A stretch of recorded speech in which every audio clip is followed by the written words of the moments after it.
Good day, folks, wherever you may be around the world, and welcome to Splendid Isolation number 95. As always, I'm going to start us off with a tune. Come on. All right.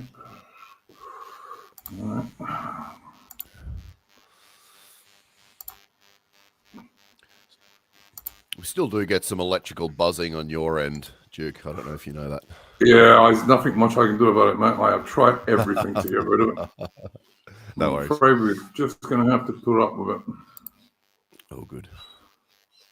Where are we? Why isn't this working now?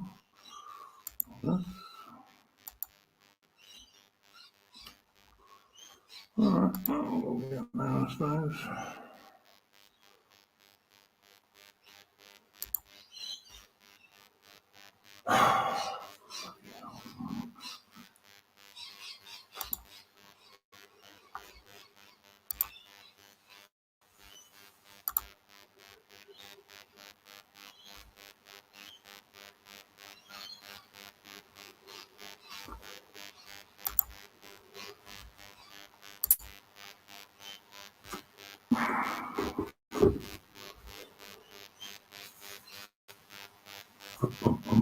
Come on.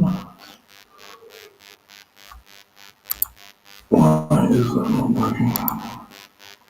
No, it is. Take up the white man's burden, send forth the best ye breed.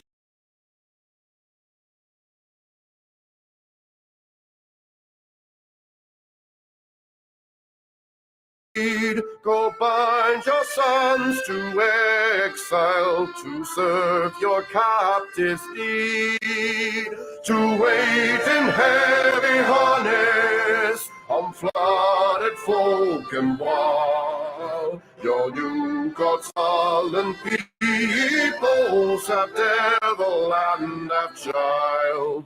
Take up the white man's burden, in patience to abide, to veil the threats of terror, and check the show of pride. By open speech and simple, 100 times made plain, to seek another's profit and work another's gain.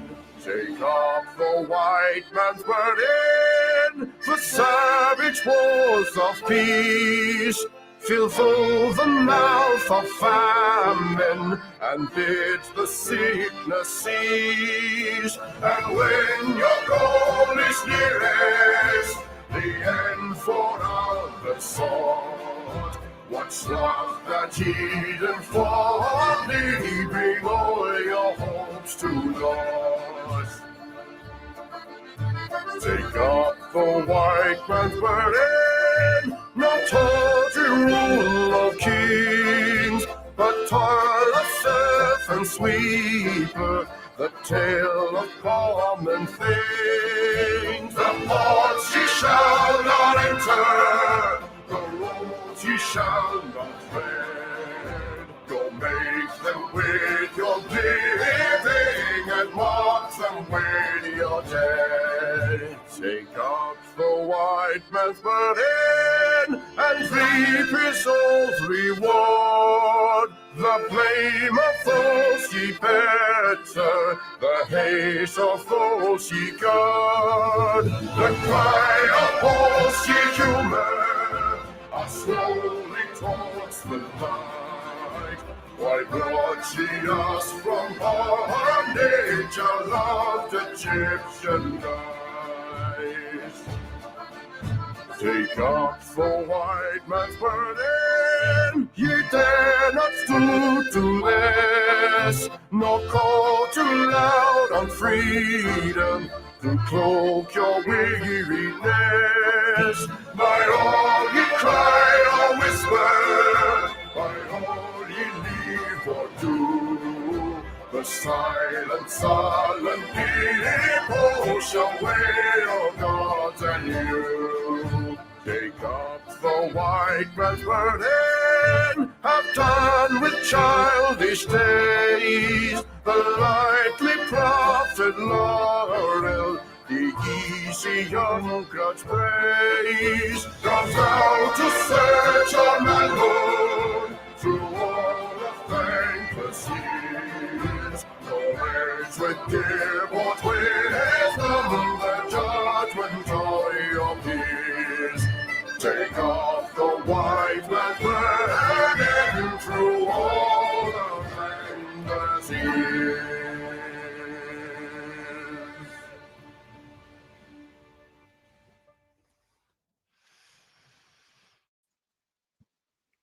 Wow.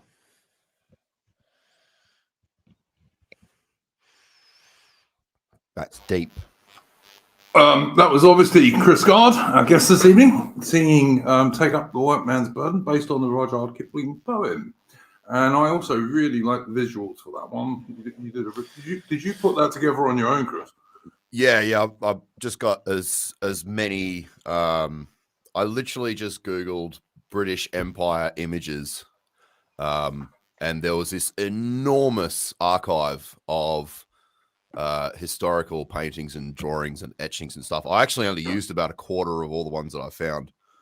But definitely really my favorite image is the one with all of the subjects and the military, and then it's just Queen Victoria sitting there with all of the flags and the arms and stuff behind her. It's just so epic. I love that painting so much. That's nice. I noticed you also had some film from Polar Expedition as well, yeah? Yeah, that Panama Hat provided that footage for me. He went through a heap of stock footage. Do you know if that was the one with the Australian cameraman on? Possibly, yeah. I wouldn't know. I think it probably was. I'm not sure. All right, guys. Welcome to a new Splendid Isolation stream. And how are we going? Adam, and how are you going, mate? Yeah, I'm good over here, mate. How are you? Yeah, not too bad. John, how are you going today? Good evening. Loving life. Excellent. And I take it you're fit and raring to go there at 6 o'clock in the morning, Chris. Yep. I'm drinking my weak Moccona Classic coffee with 2 proud North Queensland spoonfuls of CSR sugar. Well, at least it's not Nescafe Gold Blend, I suppose. We must be thankful for small mercies. Adam, did you have a first subject you wanted to bring up this evening? No, but I suppose. I thought you said you had a transatlantic thing. Yeah, I'm not really sure if it's the right thing to start the show off with, but yeah. Yeah, so basically, do you remember this woman, this Bint Alexandria Ocasio-Cortez, right? Yep, I know. I just came across it, but she literally this happens in the week that that guy Darrell Brooks gets convicted of driving through that Christmas parade and killing all those people and maiming dozens more, and then she comes out and she's like, the data's in, white supremacists and white nationalists are the premier threat to America. and there's all these people trying to back it up with this report from the CSIS. And you notice when you Google the CSIS, one of the first things that comes up is they collaborate quite closely with Tony Blair. So yeah, and then it just gets kind of worse. I look through the methodology of the study, and it one of the things it says in there, it says it also counts hoaxes as attacks. So also you noticed that there was that info pic, and it was like it had all of the pictures of those mass shooters, and it's just like 90% of them weren't even like white supremacy related. It was just a dude that was mentally fucking off his rocker and just going on a killing spree. Well, yeah, that's the thing. When you have a white supremacist meetup and then they shoot each other because they realize who's supposed to bring the beers, I suppose that gets counted in the stats as well. I'm pretty sure like a lot of mass shootings in the US are actually gang related, and a lot of them are certainly not white people. No. And is it they classify any mass shooting over 2 or 3 people or something, and then it's classified as a mass shooting? Yeah, but you don't even have to kill them. Yeah, but they don't include Latino and black gangs in those figures, mostly from what I can see. Yeah, and it's just and like I mean, the CSIS doesn't even release the data set that they've used. But it's like I saw someone else pointed out that I think for like 2017 they showed religious attacks as like nine incidences in a year, and someone was like, well, I can think of 15 off the top of my head in that year. So that's clear. That's clearly bullshit. Yeah, totally believe it. Was that all you had on that one, Adam? Yeah, it's quite a dark topic, so let's not go too deep into it. Well, it is a dark topic. That's quite a good way to put it. I mean, there is a significant difference in like racial crime statistics. Yeah. You're not allowed to speak about, of course.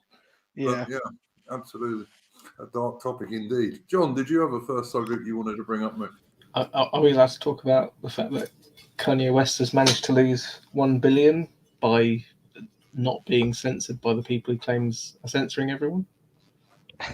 Is that right? He's lost $1 billion. $1 billion. Whoa. That's off his net worth, I take it. At least in deals. So that presumably is $1 billion cash money. So that would be like advertising endorsements and all this kind of crap, I suppose, yeah? Yes. Yeah, he's been ditched by quite a lot of people. Like, because he would have been advertising training shoes and all this kind of stuff, I dare say. Yeah, so I'm just reading an article.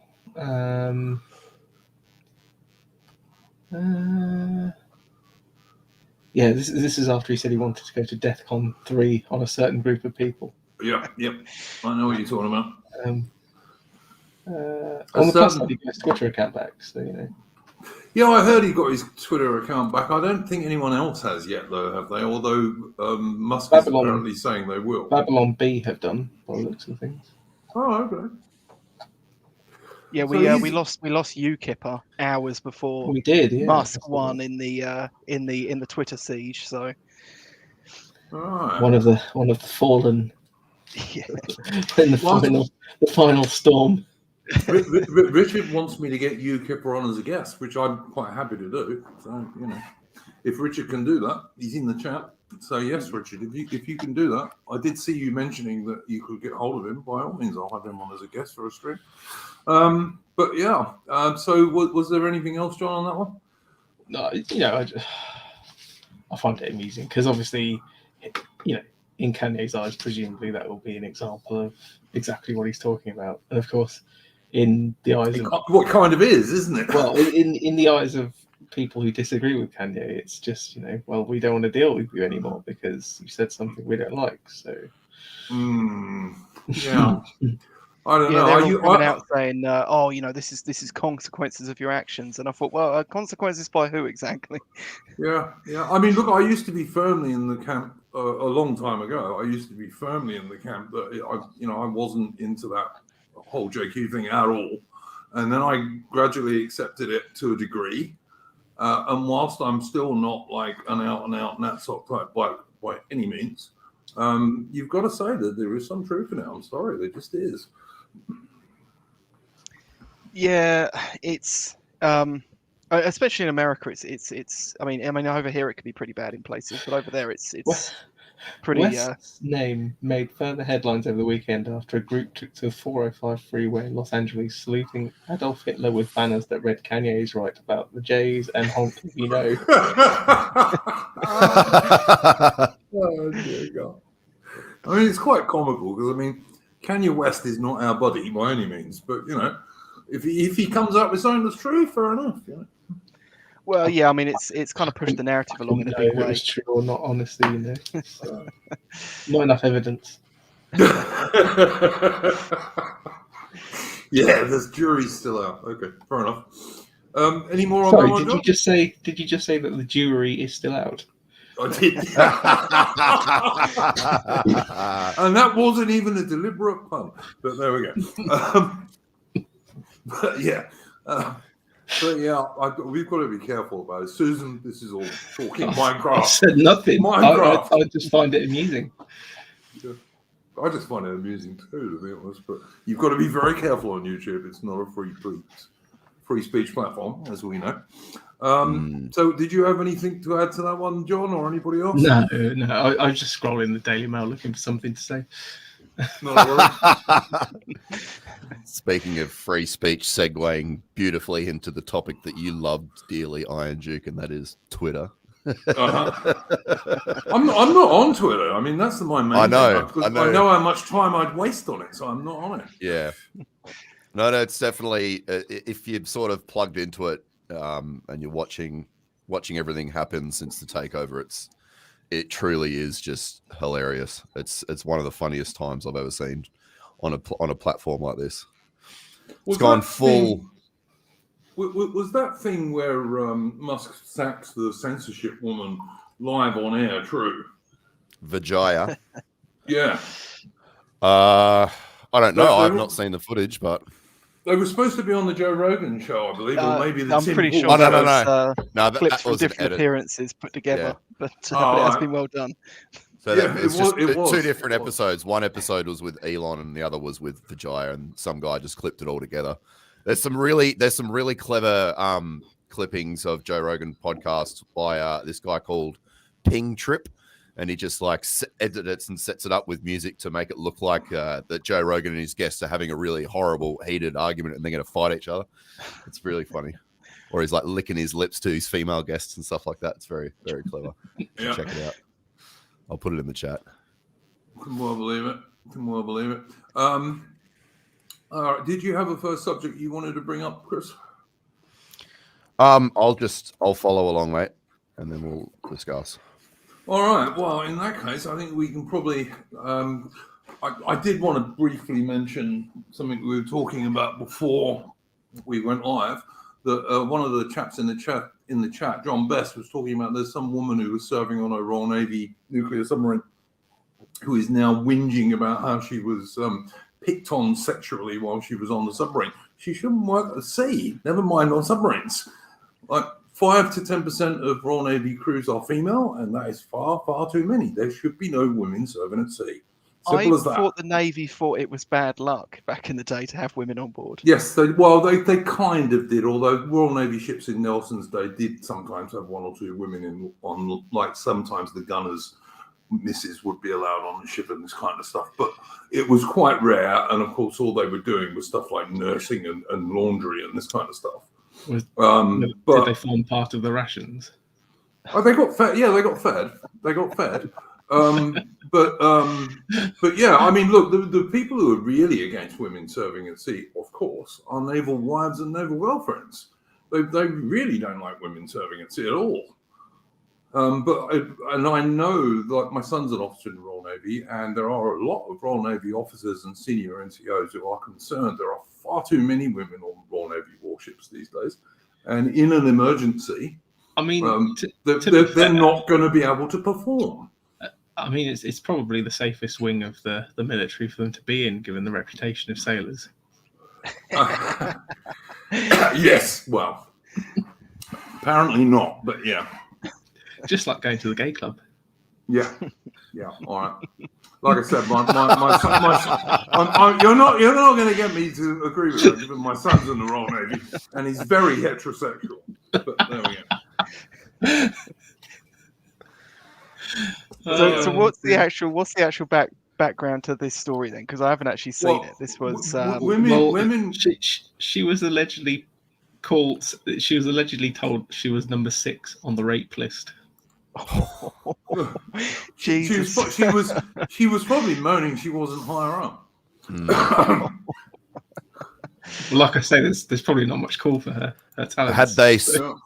Had they spent any significant out at sea at this point, or was this sort of they docked, they would have been at sea for a long time, because on a nuclear sub you can often spend 2 months underway, not even ever coming to the surface for 2 months. It's very common. I've never spent 2 months without coming to the surface. But that actually, sounds the Royal Navy actually didn't let women serve on nuclear submarines for a long time after they did let them serve on surface ships.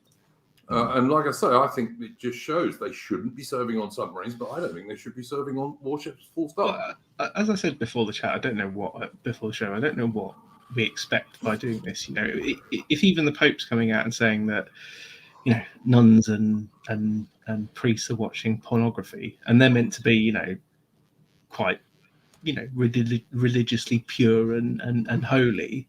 What are you meant to expect from people in the military? Like, Yeah. I mean, I hate to invoke the Jews again, but you know, Ben Shapiro's not wrong when he says, you know, yeah, okay, it's bad. You know, the person who commits that crime is bad, but don't go out looking for trouble. Yeah, no, it's look, I don't think women belong in frontline roles in any of the armed forces. They shouldn't be in any frontline role in the armed forces. There are various support things they can do, but they shouldn't be anywhere where they're in the front line and they might actually be under fire of the enemy frequently. Yeah, I mean, it does kind of seem weird how you have this constant reoccurring theme of very thin-skinned women going into like really male-dominated professions. Yeah. And then moan when the blokes behave like blokes. It's not just women that do that, though, right? No. No, it's not, but it's more women, to be honest. It's a progressive stack thing. Yeah. I mean, look, you've seen the same thing over the years with like all male spaces being destroyed by they must allow women. You know, male clubs, everything, you know. Yeah, my friend of mine that sort of is doing officer training at the moment, he you know, the way he was just sort of describing it was especially when you get to the more elite armed forces where they haven't lowered the standards to allow women in, although they do get some women in, they do eventually make it through. And, you know, you get those genetic freaks that are able to compete on that sort of level. But that, you know, and he says, and I always, you'll agree with this, Duke, as well. Like once you get to that elite point where you're like your life really hangs in the balance and you really have to rely on each other, they don't really give a shit if you're, you know, a man or a woman or a tranny or whatever else. Like they're just like, as long as you've got my back, I don't care. Like, and that's like once you get to a certain point in those armed forces, that's what they'll all say. But I would say in the special forces, particularly, I wouldn't want to be on a special forces patrol with a woman because if a woman doesn't have the physical strength to carry a bloke, she doesn't. I'm sorry, she just don't. I don't even care. If she can get through the course, even she still is not strong enough to carry a guy. Yeah, but all I'm saying is that a lot of them will say that, but once they get to a point where they're, say, deployed and they're on base and they're stuck there for 6 months or whatever, all the girls always end up getting pregnant. And it's just like, so they might not actually care about the sort of interrelational dimension or dynamic that's happening. You know, they might be able to like overcome it, as it were, that sort of awkward female dynamic that like a woman brings to a male group. They might be able to overcome that, but at the end of the day, they all still end up wanting to bang each other, and then they do, and then they get pregnant, and then it's just a waste of money and a waste of resources and a huge fucking obstruction. So, I mean, look, my friend on the pleb said that when his Marine artillery unit was going to be deployed, most of the women in it mysteriously got pregnant before they deployed, so they couldn't be deployed.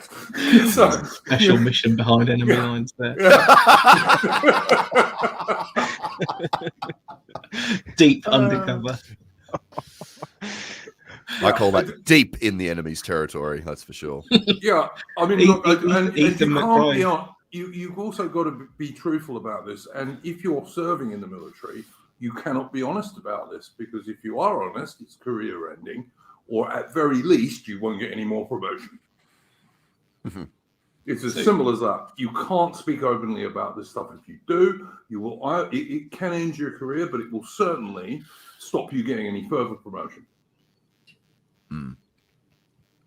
So people serving in the military are not honest about this because they can't be.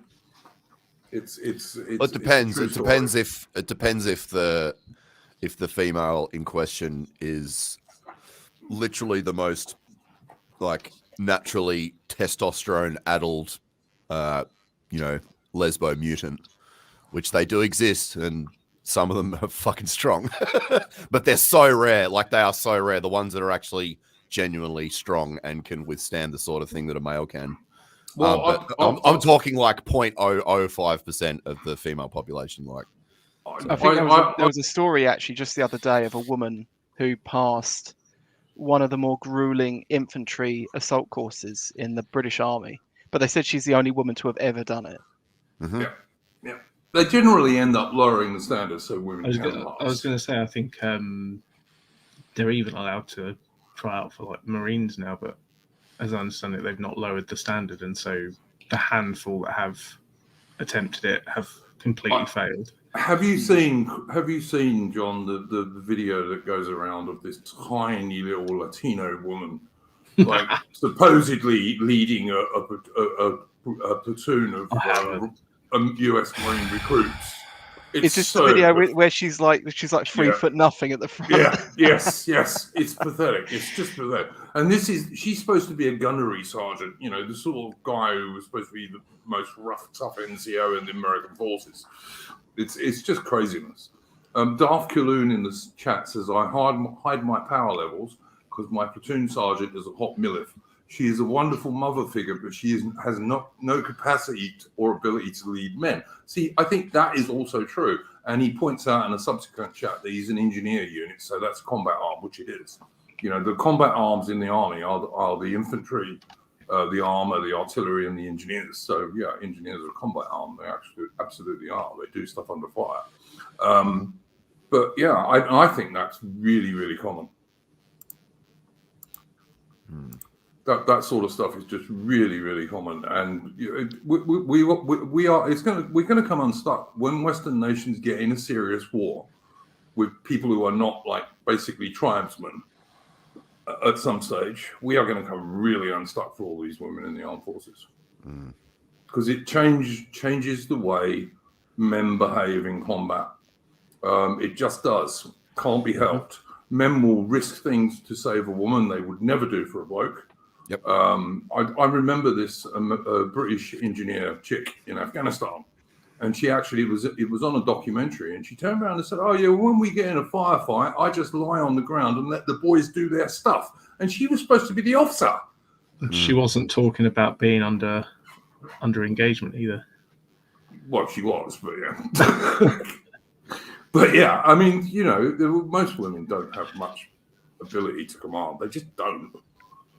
And, you know, we live in this ridiculous situation where the wimpiest, silliest little 4 foot nothing, 5 stone weakling bloke supposedly can beat up any woman if he's married to her or in a relationship with her, but women can still be frontline infantry soldiers. It's just bloody bullshit. Yeah. I think Lee Hams corrected me in chat. He said she wasn't the first like female soldier ever. She's the first female soldier, but there was an officer that had done it before. So 2. Wow. And have they? I wonder if they've lowered the P Company stuff, because that used to be really hard. That was the parachute regiment training. Yeah, I don't know. Supposedly they still have to do like they have to get the wings and do like the proper multi-drop and everything like they used to, like going back to like World War II. Which yeah, no, they do all that. Extreme, but the training is also but it's like. They're not going to do many parachute drops these days, you know. They're going to use helicopters most of the time, but it's a way of weeding people out who won't do the parachute drops and so on.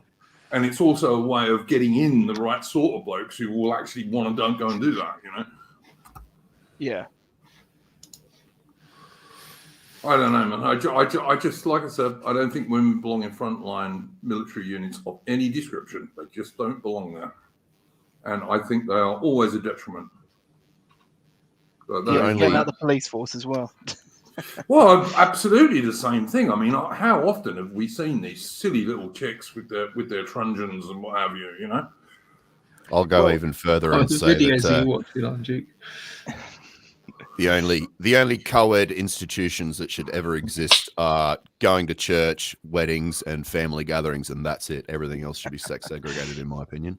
I'm not even joking. Yeah. The Laureus is pointing out, how would women do it? Milling, for anyone who doesn't know, is something they do in the paras, and I think they do it in the Marines as well in the UK. And it's basically you just have to punch the shit out of each other for 5 minutes. And of course, women can't do that.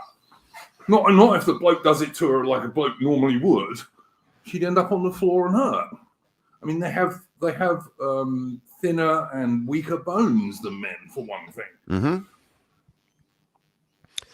Yeah, and that's what I appreciated about the movies from, you know, the 80s and 90s when they started trying to include female combatants, but they would still always, you know, show that whenever she goes up against a big bloke that wins fights, she gets her fucking ass handed to her within a split second. So, but it was only until we got into the 2000s and where we entered this absolute fantasy world where we believe, a 5 foot woman can kick a 6 foot man's ass. It's like, even a 5 foot man's ass, it's just like, you're fucking kidding yourselves. Mate, I'm 57 years old. I'm 6'2" and 200 pounds, which is about what I was when I was 19. Probably about 10 pounds heavier. And I guarantee you I could scare the shit out of 95% of women in the world if I wanted to. And I'm 57, and I'm 57 for God's sake. You know, it's just absolute nonsense. When I was in the British Army, my battalion had one woman in it, and she was the MO. She was the medical officer, and she was actually quite cute. And I've got no problem with women being a medical officer. Did you get her pregnant? Oh man, never. But you'd be surprised the number of guys who used to report sick on purpose. But yeah, But I got no problem with women being medical officers. It's fine, but they shouldn't be in any frontline role.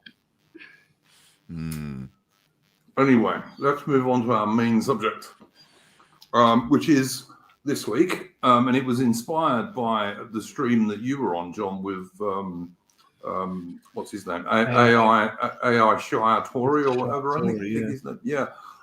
You were talking about you talked a bit towards the end of that stream about practical stuff that we can do that will make things better for ourselves and our people. And that's really the main subject for this week's stream. So take it away, boys. We probably actually will disagree on this then.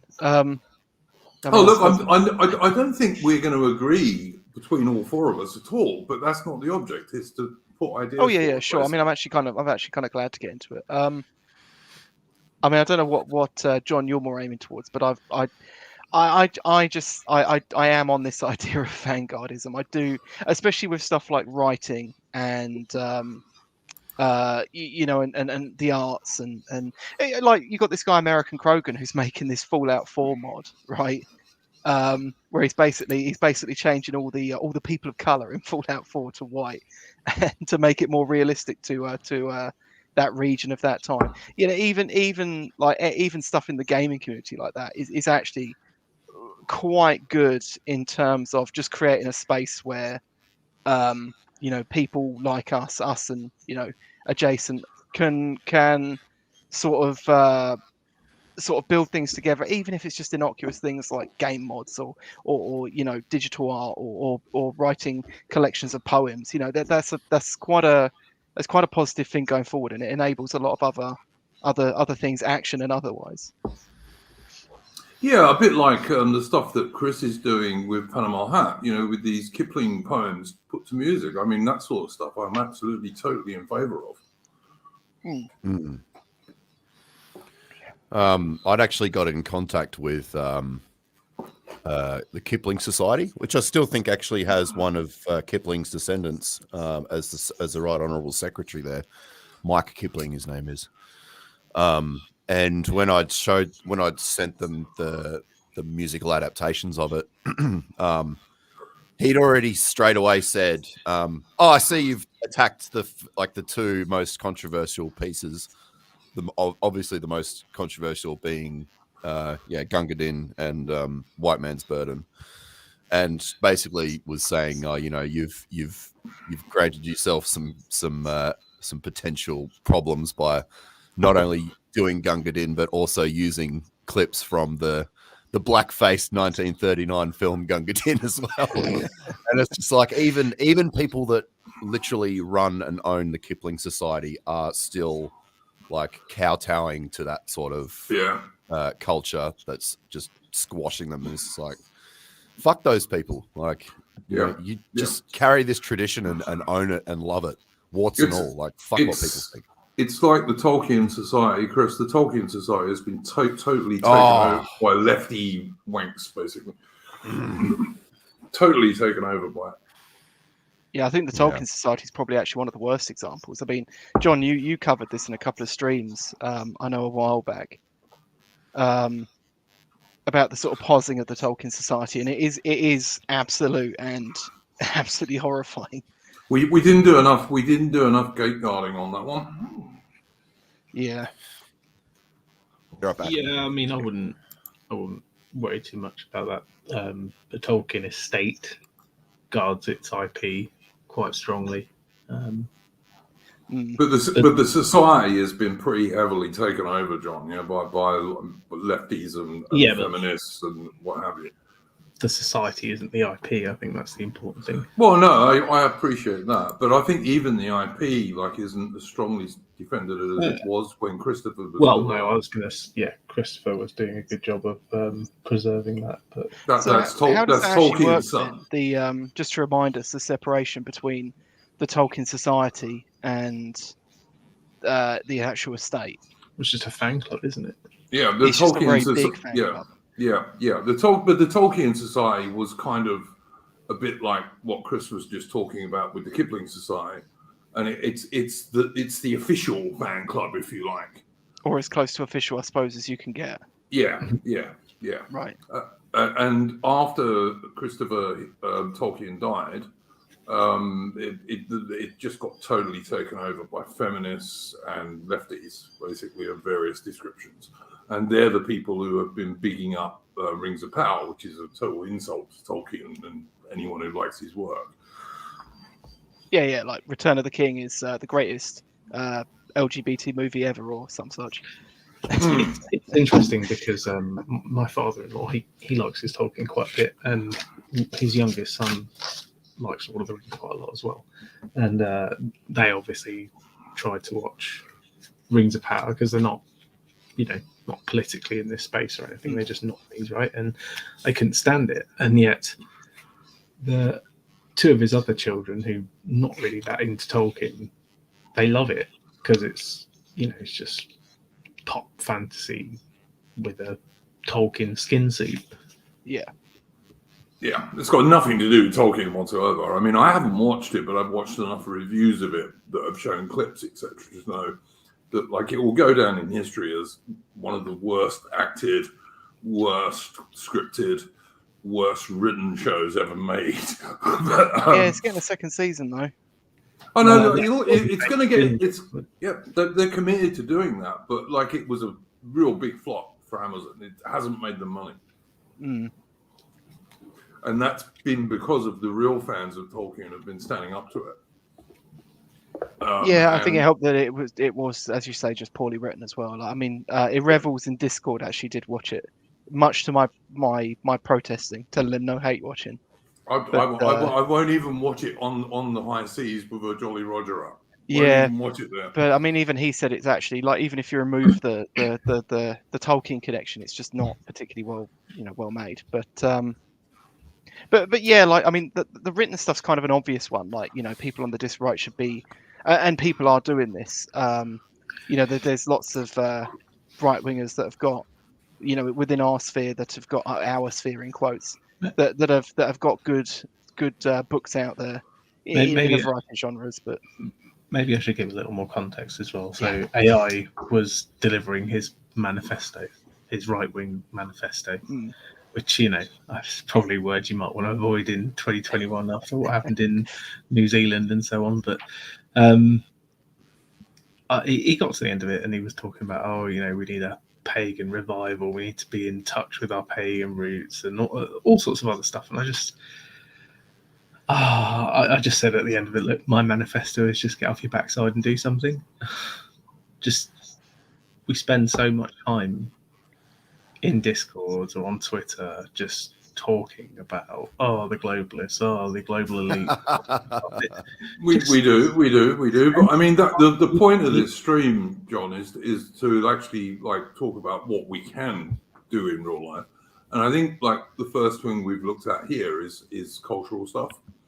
And I know Dave, the distributorist, for example, is very big on pushing right-wing cultural stuff like folk music. And but again, that's doing something. That's not what I said, which was rehashing the same esoteric author 300 different ways from Sunday. It's just pointless and redundant. And I was reading Marcus Aurelius' Meditations. I've read it already. It's a good book. It is. I've got that book. Yeah. Myself and Jonathan from the Wellington Project covered the first sort of 2 chapters of it last night, and he gets into this and he says, "Look, don't waste your time reading books," which sounds ridiculous when you're reading a book, right? But what he means is just have a few good books with some good messages, and then actually spend your life doing what maybe some of those books say, rather than just, I've read this book and now I need to do some more analysis on 300 other books before I can possibly make a decision about anything. Yeah, unless you're a literal scholar or academic, this whole I have to collect every esoteric book I can possibly find and pore over them, and that's somehow going to make me an effective right-winger. It's like, no, you need to go out and do. You need to be in the tactile world. I don't wish to pick on Evola, but I've read all 300 of Evola's books, so I'm ready to be in the vanguard of tens to support my thought leader. Or, Yeah. But yeah, I mean, on the other hand, bringing some of these books to public notice is worth doing because you won't learn about them at school these days. No, that's right. Probably never learned about Evola at school ever, but yeah. But yeah, I've been trying to teach myself coding on the side, right? Because I love to burn the candle at both ends until I have a nervous breakdown all the time.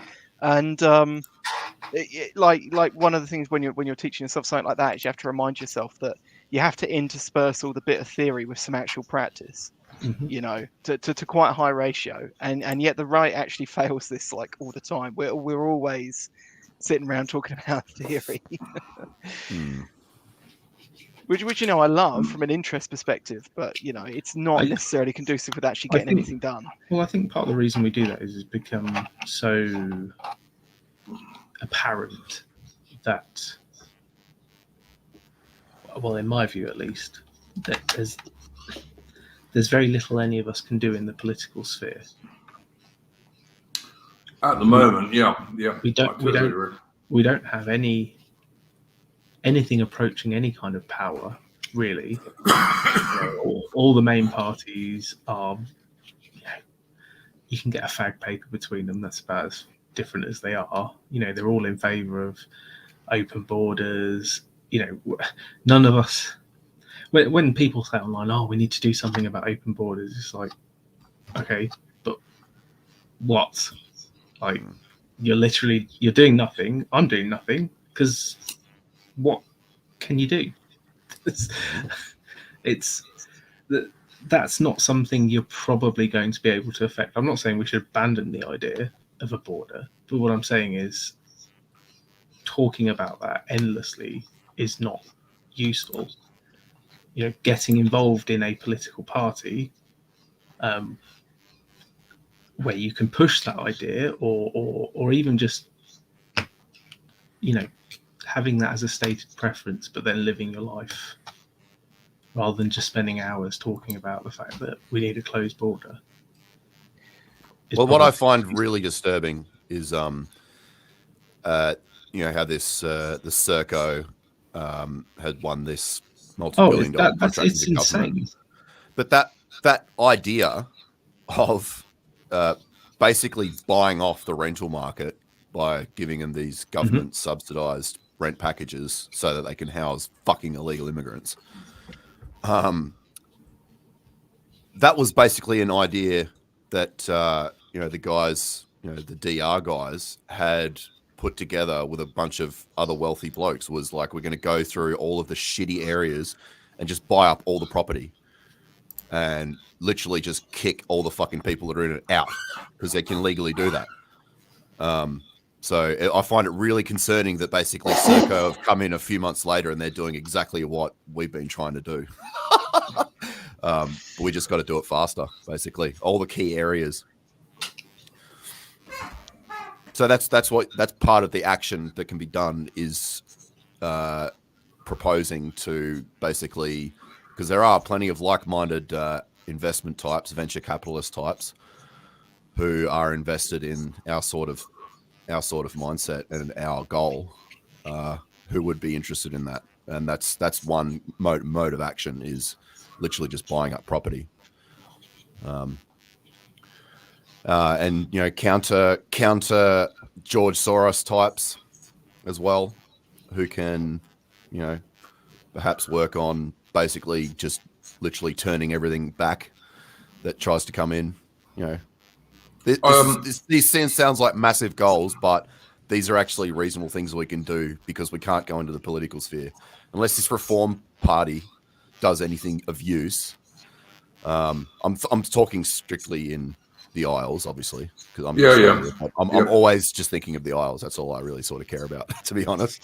The Australian equivalent of reform didn't really work at the last election, did it? In Australia? Yeah. No. Yeah. Well, the reform we did really work. We did get a sizable number of people in Parliament anyway who could actually influence the Liberal Party and get certain things through the back door that way. But no, not any significant. Where Australia, I always think, has a slight advantage is that the National Party in Australia, which is usually in a coalition with the Liberals, and the Liberals for people outside Australia are the Conservatives in Australia. Yeah, the Tories of Australia. Yeah, basically, in Conservatives in inverted commas. But they're all bankers and fucking lawyers. Yeah, exactly. But the Nationals, who are usually in coalition with them, who are a more rural, outback and country-based party, tend to be a little bit more actually right-wing. Yeah, no, of course. Is that not the same everywhere? Well, we don't have an equivalent to like the Nationals in the UK, Chris.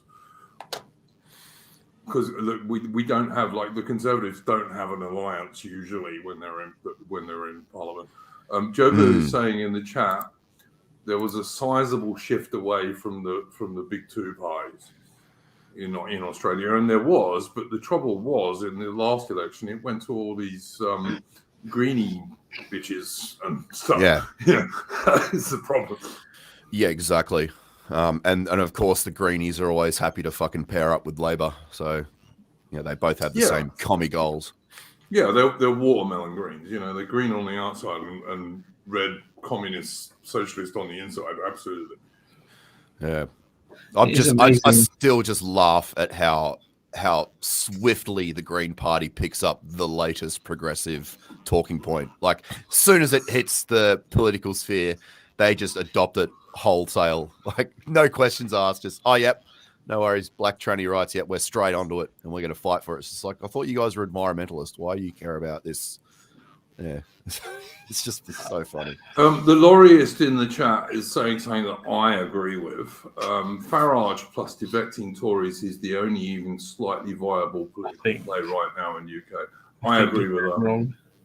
I know you. I knew you would say that, John, and you and I will just have to agree to disagree on this. I've voted UKIP long enough to realise that it wasn't a party; it was a platform for Farage. Yeah. Look, all I want is for 2 or 3 Conservative MPs to defect to Reform. They did that, and Farage to turn around and say, "Okay, I'm coming back." Because if that happens, I think Farage is very liable to get elected.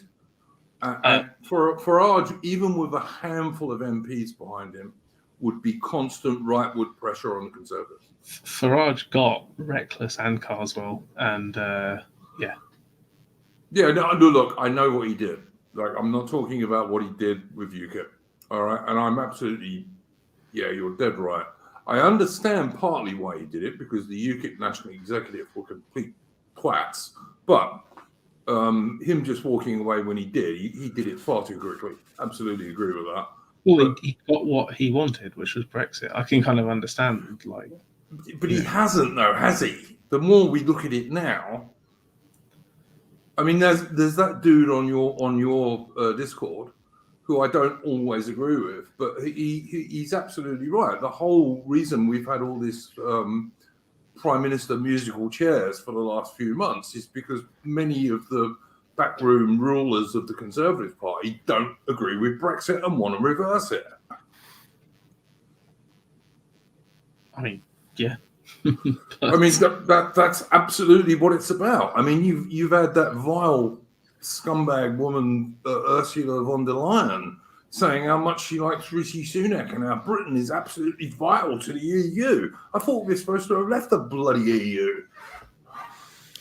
It's interesting how she's saying with vital, having basically said it was better off that we were out a few years ago.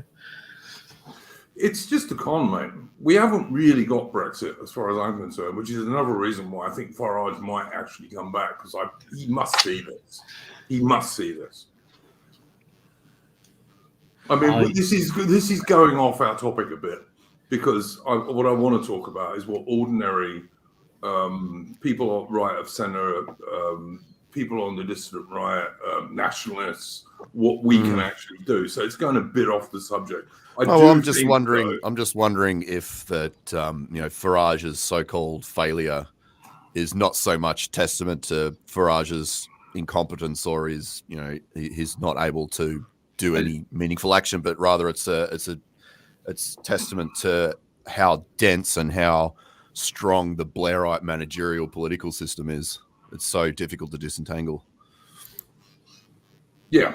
Look, like I said, the only thing I'm going to say, and the only reason it's relevant to this discussion, is I think that if you're on the dissident right and you're British, then I would look. I don't like reform, as Laureist is saying here. Like, there's loads. I got loads of issues with the Reform Party, but rather than voting Conservative or Labour, I'd vote for those guys.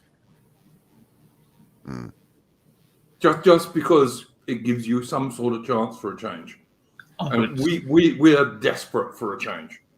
I would strongly advise people to stop thinking in terms of parties and start thinking in terms of the individual in their area who best represents what they think. All right, look, I've long agreed with you, John, that there are, 35 to 50 actually conservative MPs.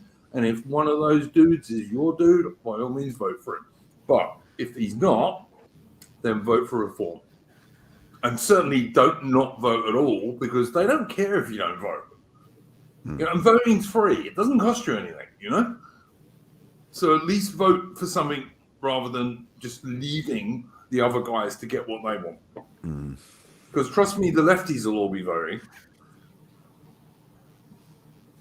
Well, this is why I say it's important for you to have a dialogue with your MP as well, because it's the same principle. It costs you nothing, and it means that the only voice they hear isn't just the lefty, whiny liberals.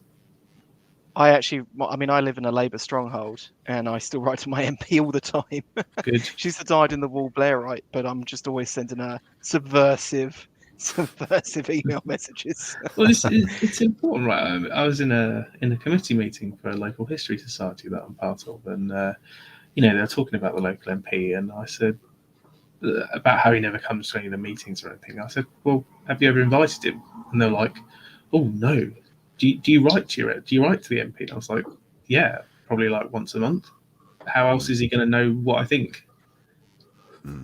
Yeah, look, that's something people can do by all means, and I'm not against doing that at all. It doesn't cost you anything apart from the price of you're talking about a stamp or an email. You're talking about practical things that we can do as individuals in the position we're in, and this is what I was trying to get across to AI: is that he's thinking as if he's the, he is the state and he's got the power to do all this stuff. He isn't. You're a commoner. We're all commoners. We don't have the power to do any of it. Peasants.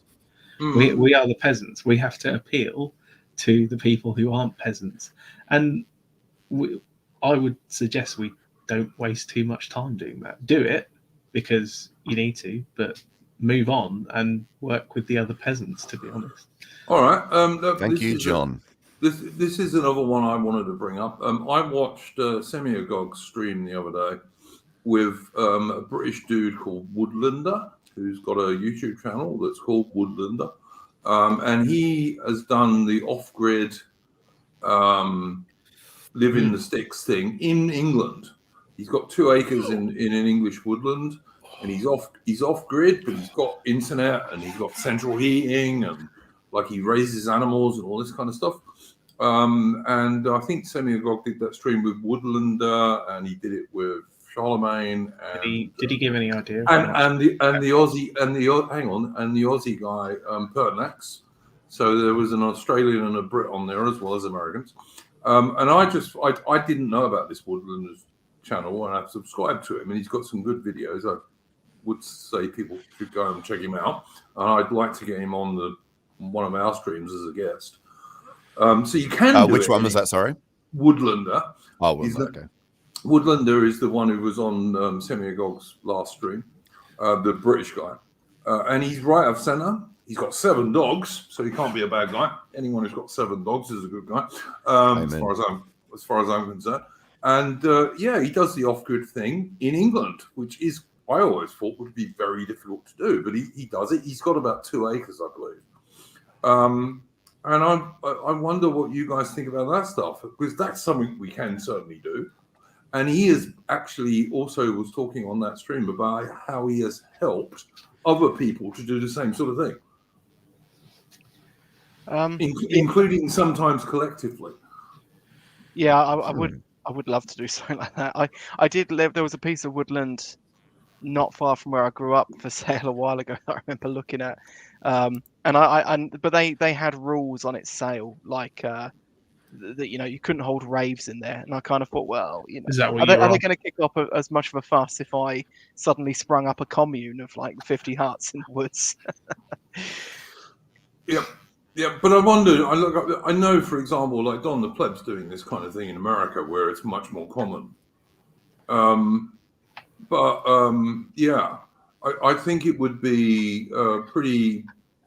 That would be something interesting for us to talk about. Because I mean, that's the extreme, right? I mean, I think if you can do that, that's a pretty interesting thing to do. But I think most people aren't going to be willing or able to kind of give up those creature comforts that they used to. It's not a simple thing to do, I don't think.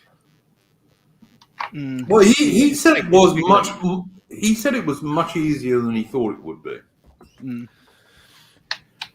Yeah, I just realised you can't post links in the chat. That's annoying. Hang on, I'll post you it. can if you're on. I can. I just haven't given you the permission yet, which I will do. I will do, but I can't do it now because it will bugger up the stream if I mess around. But I'll put it in there myself. I will do it. I will do it after the stream, Chris. No worries. There's ways you can kind of re-engage with your local community. This is Woodlander's channel coming up now on the stream, and Atman's put it in as well. So there you go. But Jobu in the chat is saying, sit in a mud hut in the woods until they Ruby Ridge you. No, Woodlander does not sit in a mud hut. He's got solar panels, air conditioning, central heating. He's connected to the internet. He's not sitting in a mud hut, mate. Honestly, right. But this is still a good point because, one of the if you're going to do a bit of parallelism, which is what sitting in a mud hut in the woods is, air conditioning or no, you need to have some allies within the political establishment to essentially cover for you, to give you that bit of protection, because they will fucking Ruby Ridge you if you leave them long enough. If you remove yourself from society, you are increasingly at risk of becoming that society's enemy. Yeah. Yep. Yeah, they're narcissistic. They need you to love them. They won't allow exit. There was a video, I think actually Charlemagne, since you brought it up, Charlemagne might have brought this up a while ago, but these people kicking off because Peter Thiel's got those cruise ships that he's trying to turn into a little floating city out in the wherever it is. Yeah. And there was all these academics just spurging out saying he can't be allowed to do this. You know, they won't let you leave. Woodlander is not a right-wing hippie, 555. I'm sorry, he's just not. He was into right-of-centre politics. Then he got involved in trying to convert the Conservative Party to be more right-wing. He is in no sense a right-wing hippie, not at all. That's just not right. He's also a married dude, by the way, as well. And he's living. I don't think he's living in the woods makes you a hippie. No, nor do I. Nor do I. And I lived in Nimbin for a while, Chris. So, Yeah. Well, you say that we can't exit society, but they're like literally in our back door here up in Cranda in the range, which is about 20 minutes from me. They have heaps of communes out there that like they live perfectly happily, and they just send their kids to the Steiner school, or they homeschool them. Yeah, and they're completely detached from society. They just come in to get supplies occasionally, and that's it. That may be aided by the fact that they live in a massive country with a tiny population. Yes, if we're comparing England to Australia, fair point. Yeah. I mean, look, within a stone's throw of some authoritarian lunatic. Yeah. Yeah, you've really got to try and get out of the way. Yeah, just move to Wales or something. You'll be fine. I would absolutely say to people, if they can afford it, that move out of the city by all means. Do that if you can do it because of your work and all the rest of it. You absolutely should. Without wishing to shill for the WEF here,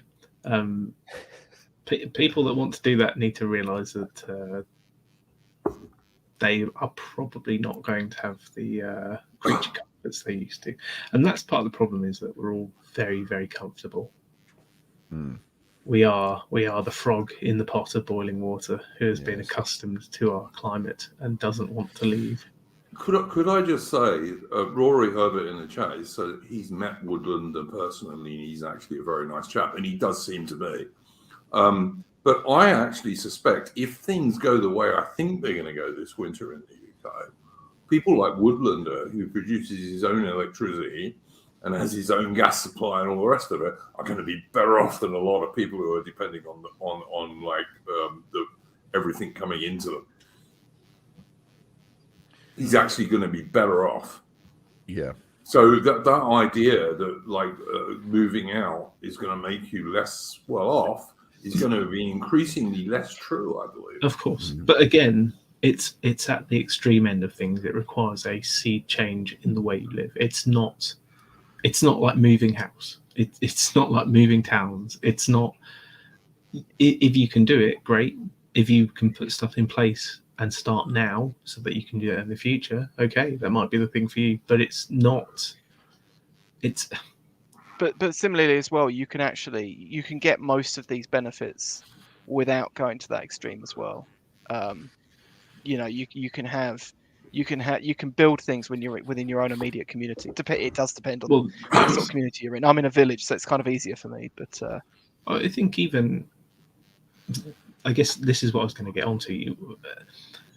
Talking to lots and lots of people whose life is online, who've built communities online, and saying to them, the best thing you can do is go and live on 2 acres in the woods. It's not a small, simple step that they can take.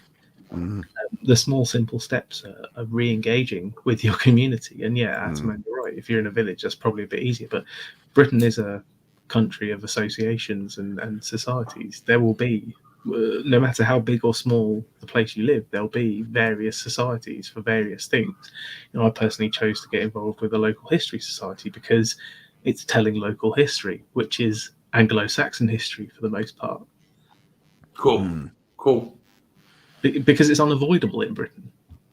You can't tell a local history that isn't Anglo-Norman, Viking. You can't tell a local history about Nigeria. No. British history is Anglo-Celtic history, and that's all there is to it.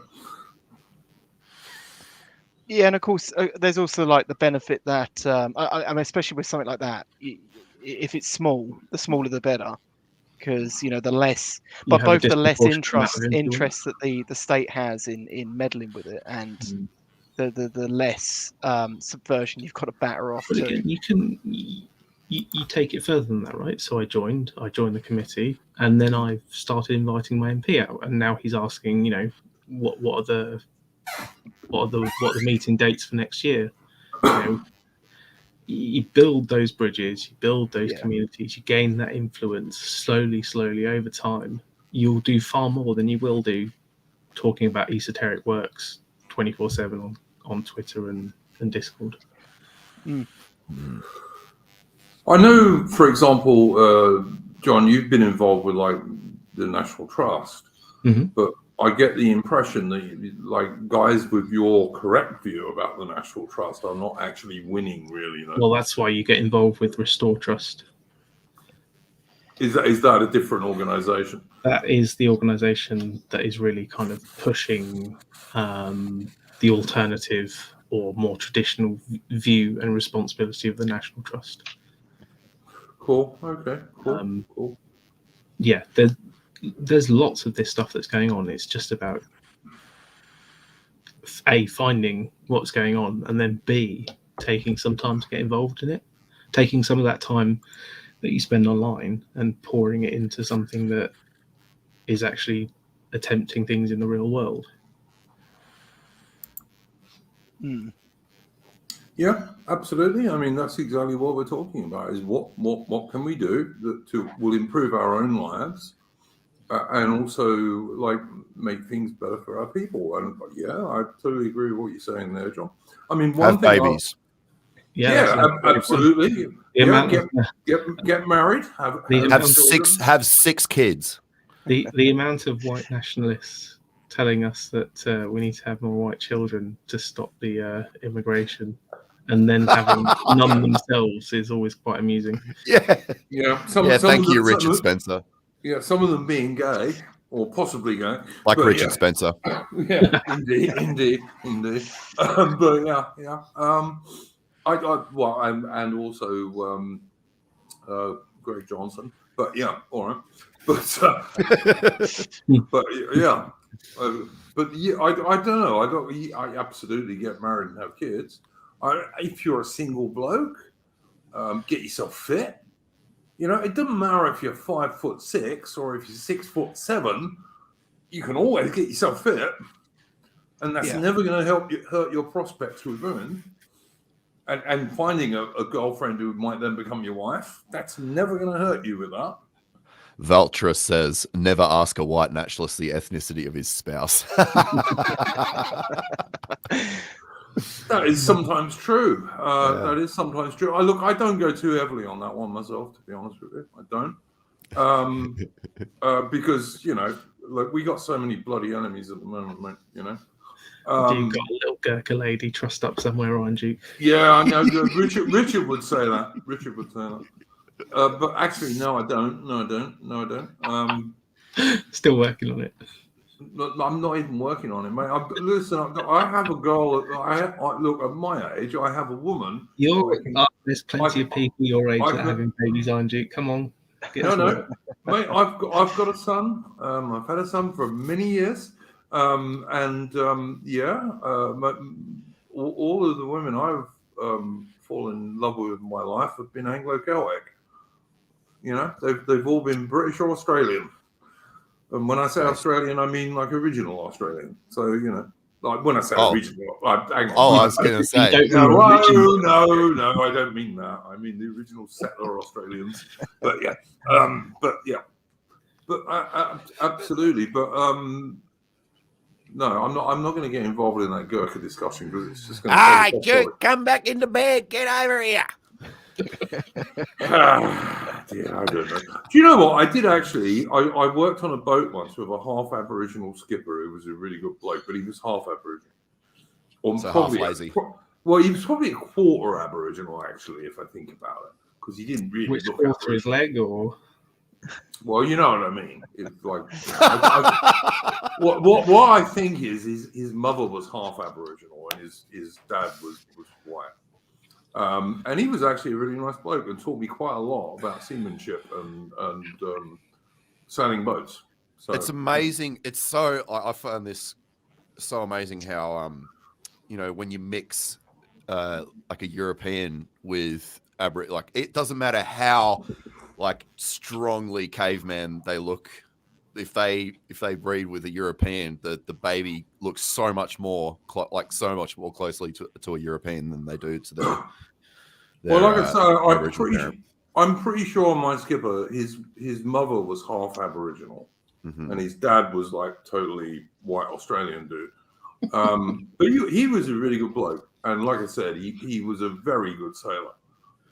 Like I did some stuff with that guys. Like our engine failed once because the people who ran our boat, and it was a 70-foot steel sailing boat. And our engine failed once when we were trying to go into one of the Whitsunday Islands. We had to do 7 tacks to get into that bloody place, and he did it. Like I did most of the sail hauling and all that because I was the first mate on the boat, but he did all the actual steering and telling us what to do. He was a damn good seaman, I've got to say he was. That's ancestral, though, isn't it? That's how they all got there. Well, it's certainly how his white ancestors got there for sure. So, yeah, absolutely. But like I said, he was a good bloke, so I'm not going to slag him off. But although on the other hand, he wasn't one of those like 25% Aboriginal who caused most of the political problems in Australia. Yes, who have never stepped foot in a community in their life. Yeah, he wasn't into that shit at all. Not at all. Right. So, he didn't do Welcome to Country whenever you saw him. No, he didn't do smoke ceremonies or any of that bollocks. He wasn't in any of that crap. So, there you go. So he was probably exceptional in that way. But yeah, I look, I do think that there is practical stuff we can do. I don't think we've gone through much of it at the moment. Let's hope we can tease out some more. We've talked about a few things. We've creating or preserving cultural works. We've talked about becoming engaged in local community societies and things. We've talked about being on first name terms with your MP, regardless of whether you like him or not, or her, because otherwise the only voice they hear is the voice of the screaming left. Sure. Network IRL in events like the Witan, and not just Witan, obviously do a shitload of basket weaving, keep those networks strong and grow them. Yeah. It's no good being just purely online. It needs to be real life because you get. We've said you should have babies. That's always a. Yeah. We've said you should get yourself fit if you're a bloke, because women like fit blokes. They don't like slobby guys with big beer guts and this kind of stuff. I'll just suck mine in. Well, yeah, but you're already married, John. So that is true. I didn't have one till after that. Yeah, there you go. So, but I mean, also like dress reasonably smartly. I mean, there's nothing wrong with blokes doing that. I mean, depending what you're doing, of course, But like, if you're going out to some sort of event, etc., do that. I'd say, and I'm a bad example of this, but dress smartly virtually all the time. Not like suit and tie kind of thing, but there's nothing wrong with not slumming it in jeans and t-shirt 24/7. And also, even when you wear jeans and t-shirt, make sure that they're smart and clean and all this kind of stuff.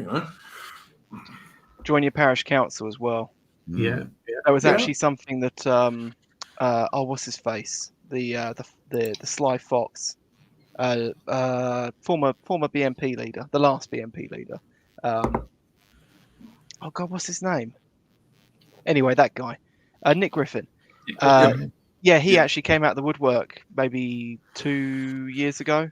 I forget the YouTube channel that he did a little interview on, but he basically said, run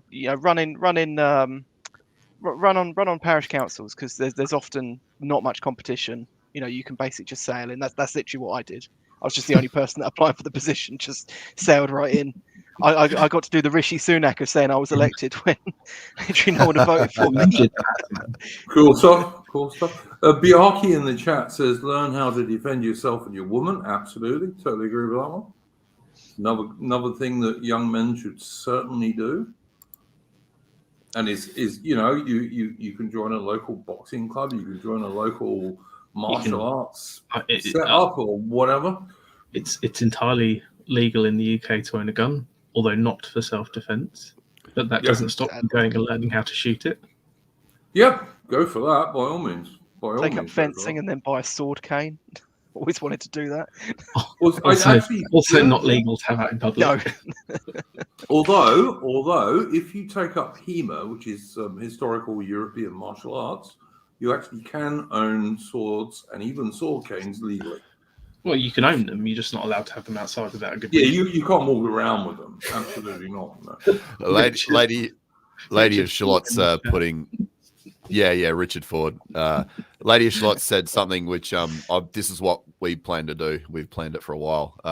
Homeschool your children if you possibly can, or find others in your area who are doing it already, and hook up with them. That's how I started a homeschool collective. I knew no one when I came to Melbourne. Yeah, that's basically it. Because I mean, if you're going to be networking with other parents that are doing homeschooling, they're doing homeschooling for a reason, and generally they're very similar reasons to yourself. So, as someone whose child is in the UK, so many of them are leftists. So many of them are leftists. Really?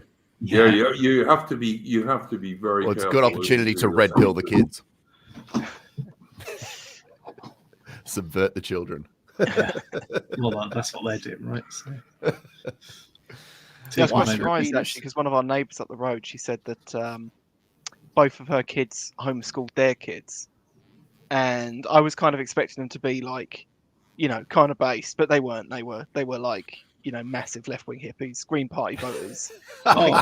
Yeah, you have to watch this. In the homeschooling group chat, the thing they seem most concerned about is how they're going to get how the money they get from the state for their free school meals, even though they don't send their children to school in the holidays, is going to be paid. And me and my wife just sit there thinking, oh yeah, I hope you appreciate that. I'm glad that's what we're funding. Yeah, I mean, look, homeschool your kids, but like find someone who is like not a lefty to do it, obviously. Well, presumably that would be your wife for the most part. Yeah, but I mean, the way homeschooling seems to work in America and also in Australia increasingly is that what you get is you get a group of parents who homeschool children between them, because that makes it much more. There's a lot less of that in the UK. There's a bit of that goes on, obviously, but I think my experience is it's much more transient. So you'll take your children to various things that have been put on for homeschoolers, and then you'll kind of build friendship groups around that. It's not so much that the people within the group are putting stuff on.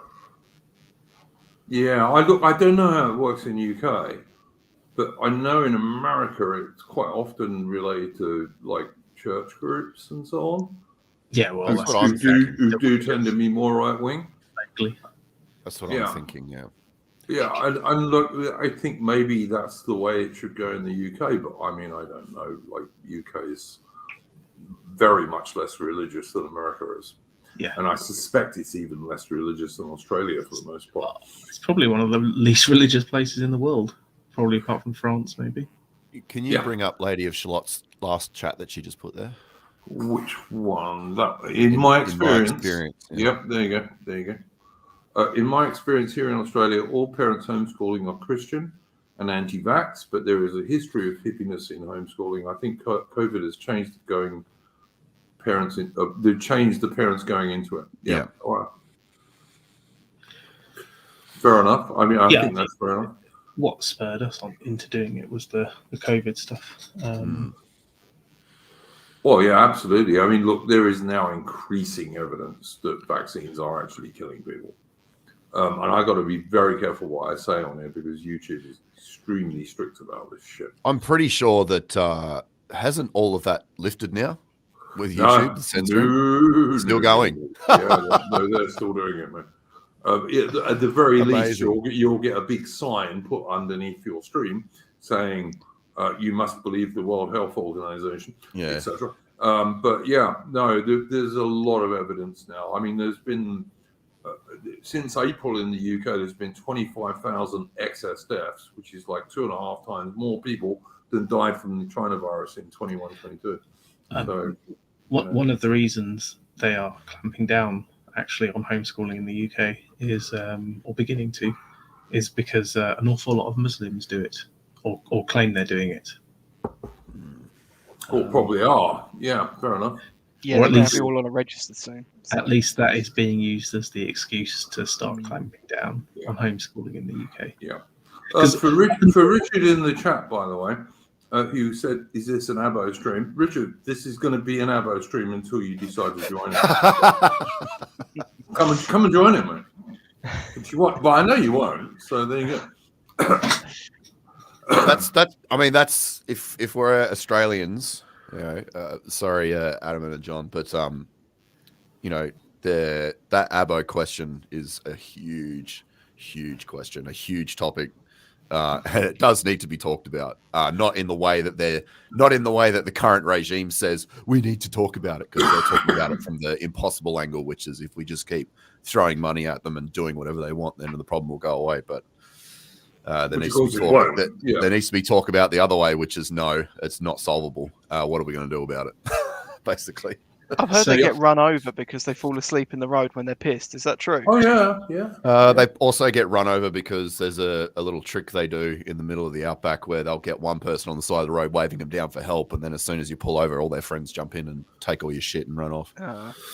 So it's better to just run them over. People don't stop, yeah. Yeah, and like also they do get run over because in the north of Australia they have these enormous great road trains, which are enormous trucks with like 3 trailers behind them, and they can't stop very quickly. And some idiot will fall asleep on the road and they'll get run over. You know, because the road's warm. In the middle of the night, it's cold. The road's warm. Cozy. Splat For a long sleep. Yeah. Um, And we won't even talk about sniffing petrol and the enormous amounts of domestic abuse that are so high that they actually affect the national Australian rates, even though Aboriginals are less than 5% of Australia's population. But, you know, because you're not allowed to talk about that in Australia. It is forbidden. Absolutely is, yeah. But, yeah, it's very, very true. And it's hard to see at night. Well, yeah, it is. I mean, if you're an enormous great truck driver, I mean, how are you supposed to see this Aboriginal dude asleep on the road? I mean, you know, you probably won't. Particular pigmentation. Yeah. But honestly, yeah, I feel sorry for them when that happens. But when I was in the Northern Territory, they had adverts on TV where they had this Australian Aboriginal cop saying, "Don't fall asleep on the road." Yeah. With his bush out and all this stuff. But Yeah. It's a true story. The guys don't have enormously high IQs. When you're listening to the community radio stations, when you're going through the outback, and you listen to how they advertise to them, it's bizarre. It's like a children's adverts. Like they talk right down, like very what would you call it? Sort of like the Australian version of Ebonics. Here's a question for you, Chris. All this down under talk. What do you guys think of New Zealand? I got a possibility of work there. Do you like Jacinda Ardern? Yeah, I was just going to say horse-faced feminist is the first thing I'd say. But why are you going to New Zealand to work? I presume he's a trucker giving his name. Okay, because they pay about half of what they pay people in Australia. In all sectors. If I was going to be a heavy goods driver, I'd be driving Australia. Yeah. So would I, Laura. You can make up to 180 grand a year just being a truck driver for a fucking milk plant or something like that. Whereas New Zealand, not only is their dollar weaker, but they get paid about half what we get paid. That's why they're all over here. Half of New Zealanders are living in Australia. Yeah. When I worked on boats, Chris, in Airlie Beach, out of Airlie Beach, I would say 20% of the crew were Kiwis. Yeah. Yep. Absolutely. Just because it was better money. I mean, and it was crap money, by the way, let me tell you. I mean, you can work on a sailboat out of Valley Beach, but the money's shit. You know, you don't do it for the money. You do it so it's a nice job going around a beautiful part of the world. Yeah. And there are hordes of cute backpacker chicks getting on your boat every week. But, you know. But, yeah. Make sure you And wear a rubber. still you've not made any of them pregnant, mind you. I'm not saying a word, mate. I'm not saying a word, mate. I got a son in his 20s. So I'm beating any of you guys. Yeah. Lady of Shalott says the Abo grift is the best grift going if you can get on it. I think we have a bit of a touch of the tar brush in our family, so I could probably get on it if I wanted to. Well, you could say you were 90th percentile Aboriginal, like all of the Aboriginals in Tasmania, for example. Yeah, where there are no Aboriginals. You only need one. You only need one drop of blood to make you an Aboriginal and get paid. Some true. New Land Cruiser. I lived on Thursday Island for a while, Chris. And if you were a Torres Strait Islander, and these dudes are not Aboriginals. No, not at all. They're totally different people. They're much more like very smart. Yeah, they're much smarter. They're very good seamen. They were big warriors, all this kind of stuff back in the old days. Like they were head owners and all this kind of stuff. And if you're a Torres Strait Islander, you can get an absolutely brilliant modern house paid for by the Queensland government. Yeah. And they burn them down from time to time for reasons best known to themselves. Then white guys like myself used to go in and clean them up, and then they'd be repaired and all the rest of it. And plus, if you want to become a skipper of a boat, you can do that for free. If you want to become a registered nurse, you can do that for free. Doesn't cost you anything to do any of that stuff. Yep. And the same thing applies to Aboriginals, but the Aboriginals make less use of it because they're not quite as bright. But, you know. No, they get brand new Land Cruisers and they literally just drive them until the petrol runs out and then they just abandon them. And sometimes they'll be like they'll drive them on the beach into the actual water and use it as like a platform to sit on while they're fishing. And they've just submerged their Land Cruiser just in the ocean to stand on it to go fishing. It's fucking insane. Oh man, it was really crazy. But on the other hand, on Thursday Island, like the Australian local defence base, which I also used to clean. It was one of my 3 jobs when I was up there. The other one was for the Torres Marine pilots, putting guys on and off ships. The joint military base up there, there's a load of Torres Strait Islanders joined that, like as part-time Australian defence soldiers, because like that's their kind of warrior history stuff, you know, and they did it in World War II and all this kind of thing. So yeah, it's complicated. And as pointed out, we're the only country in the world that has 3 flags. You'll never see the Australian flag by itself anymore, which is absolutely true. Yep. We'll soon add a 4th one, the pride flag, and it won't be the normal pride flag. It'll be that abhorrent fucking progressive pride flag that looks like a Nazi flag. Yeah. I can't wait. 555 is right about this. You could be a social worker if you're an Aboriginal without a degree, 100K a year. Absolutely. Yeah. Ow. Yes. You guys have no idea how much of our money goes towards just abos. And it's just thrown at them. What does 100K mean in real money? About 60 grand. Okay. Given the way the pound has fallen recently, John, it's not bad, man. That's quite a lot of money. That's quite a lot of really money. Good pay packet, yeah. Yeah, I could live on that very, very, very easily and have a much better lifestyle than I have now. Of course, they do have a real problem, which is even when they get Centrelink payments, they would rather have no money than have money because their family members basically come and just pick at them until they've got no money left. Yeah. Literally, like even if it's their fucking mum, like their brother, uncles, whatever, as soon as they find out you've been paid, they come out and go, "Oi, give me fucking $20. and they'll just harass them until they just go, fuck it, just take the money. So they're actually happier when they have none. Yeah, It's I know. so fucked. Well, I'll tell you, Chris, when my Aussie woman, my late Aussie woman, she came from the Central Coast, just north of Sydney, and she was a fairly typical liberal white Aussie chick. We did a massive, great outback trip. We went right up through the outback, and then across the top end. We went right up to Darwin and across the top end, and ended up, as I say, on Thursday Island, where we ended up staying for a few years. Her opinion of Aboriginals totally changed from about the time we got to Alice Springs onwards. So, exactly the same thing happened to my mother. She was like, sort of, we come from Tasmania, so it's mono-ethnic, and then they took up a trip to Darwin, and she's like, oh, I had no fucking idea what they were actually like in real life, and she's like, now I'm racist. Yeah. It's like they're just like laying on the ground in front of the bottle shop. You've got to step over them. They're all begging for money. Oi, just $20, please, mister. And they're an absolute mess up there in Darwin, particularly. So I think she got to see the worst of it. But yeah. But it's all our fault, apparently, Chris. It's all the fault.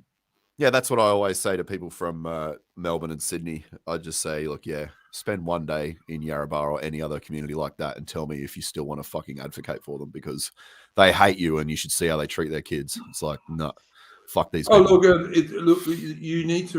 need to read The Fatal Shore, that book by Hugh. You know that book, Chris? No. What is it called again, sorry? It's called The Fatal Shore, and it's the history of the early settlement of Australia.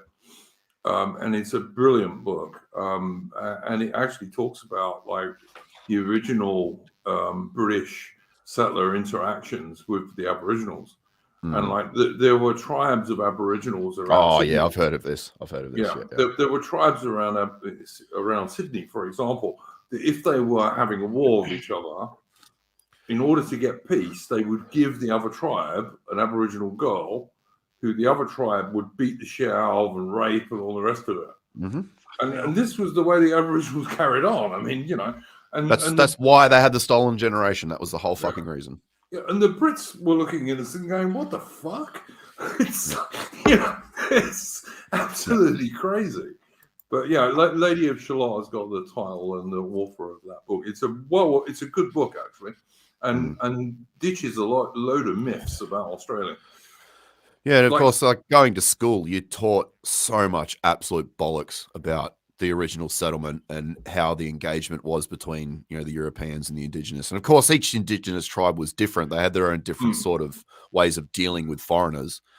And that's the other thing too, is the way they organize Aboriginals as a political bloc in the country. It's just under this presumption that they're all one fucking monolith, which they're not. They're extremely different, and they have all very different cultural practices. It's kind of the same with America as well. Black Lives Matter. They adopted the Black Lives Matter movement in the indigenous communities. It's just like, what the fuck? Like, just because you've got black pigmentation in your skin. I mean, as well around the whole settlement of America. The English and the monarchy in particular were very concerned with not, doing unnecessary harm. Yeah.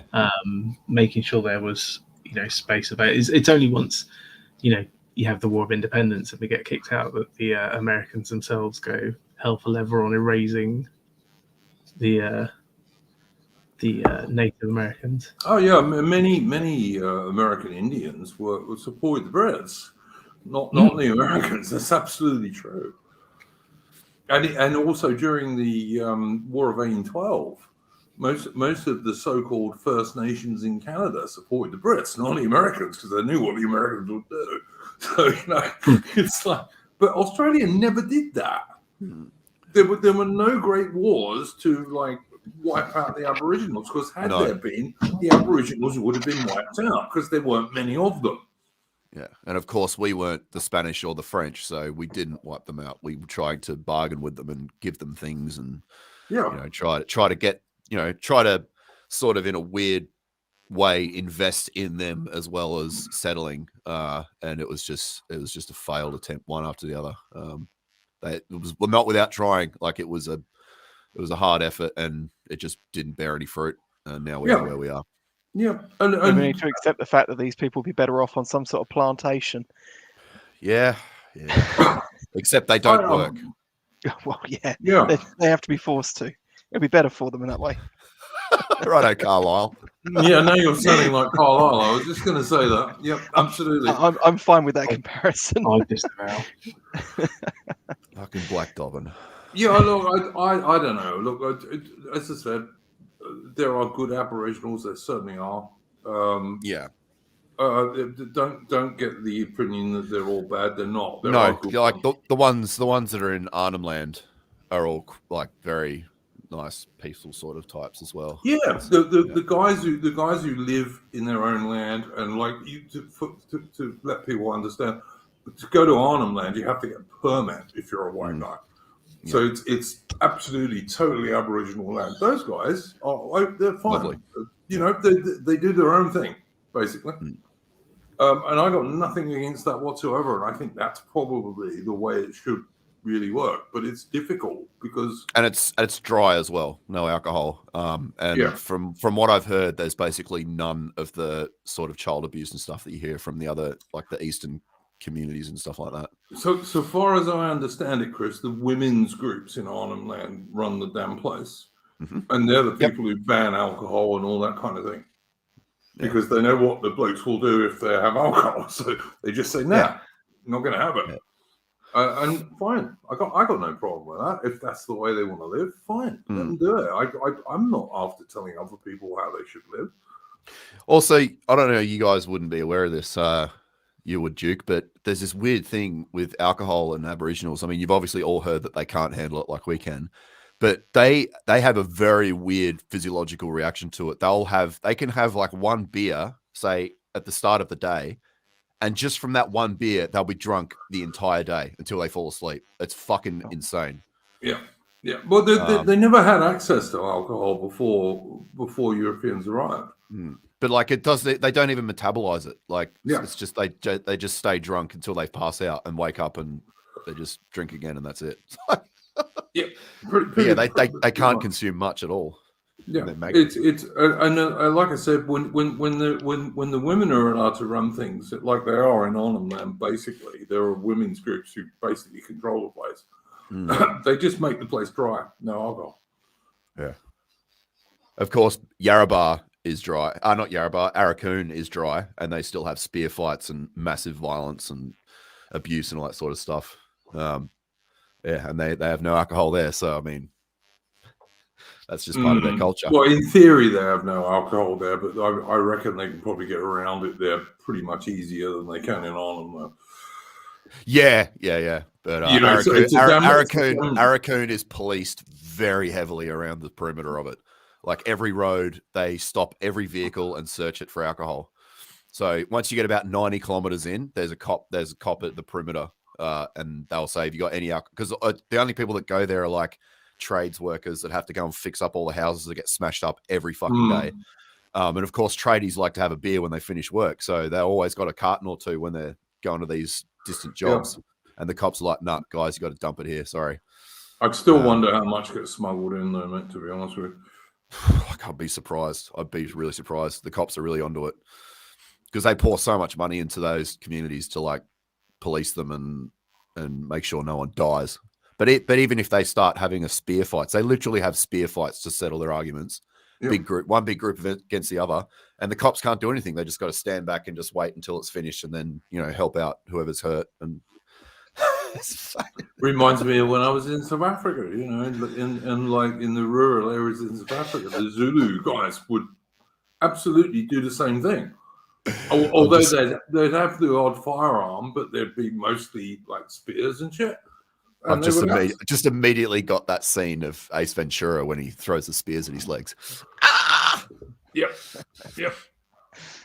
Yeah, no, that sort of thing. All right, we've gone a long way off our topic, talking Aussie stuff for ages, and I'm happy to do that. But we should do it on like an Australian stream, I guess. Yes. Nice. And I'd like to do that with you and Jobu and one or two of our other Australian See if we can't wrangle Marcus to come along and steal all the oxygen. Oh yeah, I'd love to get Marcus on. I like Marcus. He'd be excellent. Yes. Vingle is asking, was I at Rorke's Drift? I've actually been to the real Rorke's Drift. Oh, fuck me. 30 times. I used to live 30 minutes motorcycle ride from the real Rorke's Drift.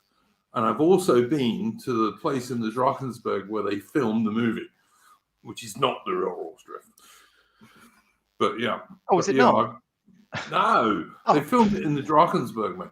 If you look, is it similar? Because I it's a lot more dramatic in the film.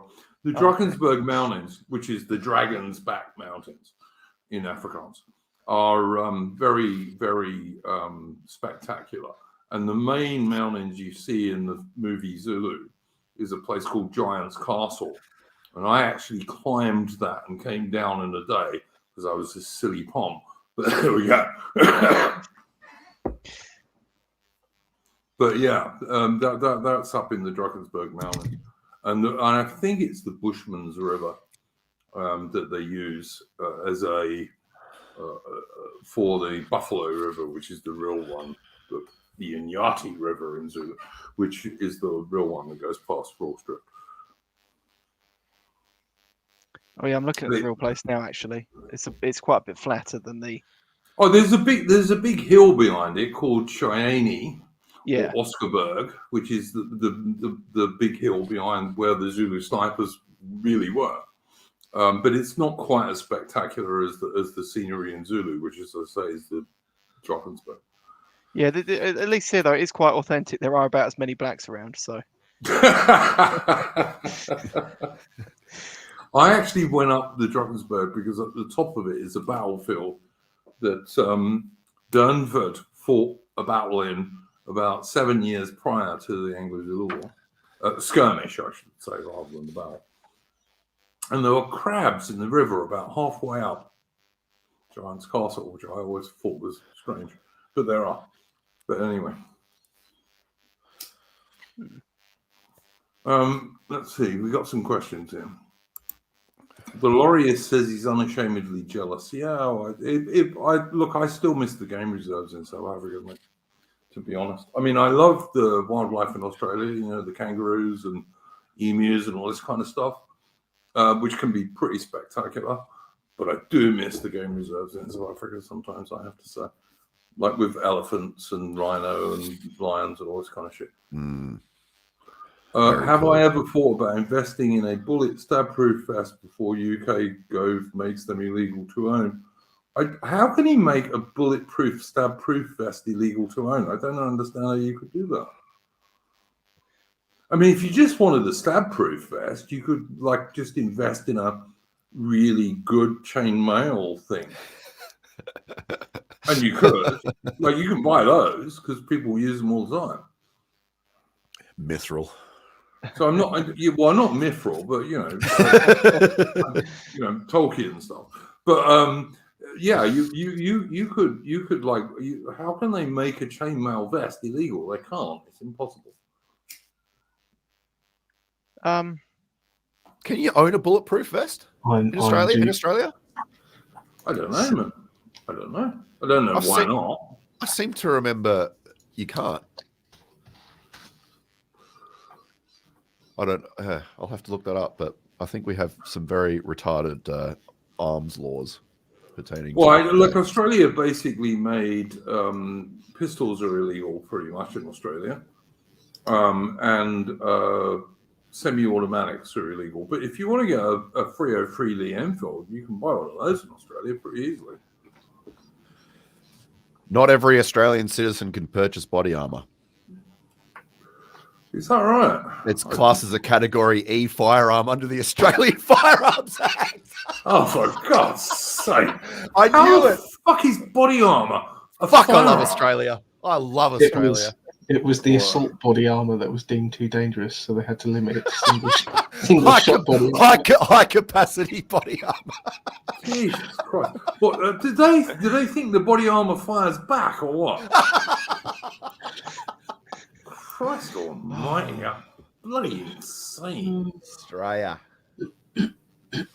That's crazy. But you can Bianchi own... says Australia doesn't exist anymore. Yeah, it does. Yeah. It does. See, this is where we got you beat. There are currently no restrictions on purchasing and owning body armor in the UK. Wow. Yeah, well, you've got For many once. stabby people there, though. Yeah, This is only in London and Birmingham and Manchester and Liverpool and and Glasgow and yeah. I didn't want to get Scotland, you know. I don't know what the law is in Scotland. It might be different. Yeah, but they'd probably ban it and so on.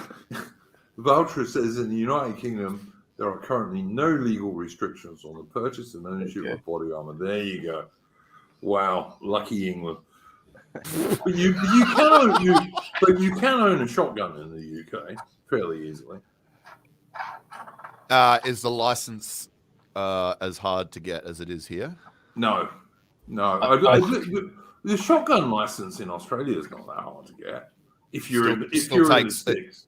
It still takes a good 3 to 6 months. Oh yeah, if you have no existing, yeah, it takes a while for sure. But I mean, you can get a license in Australia for a 303 Lee Enfield pretty easily.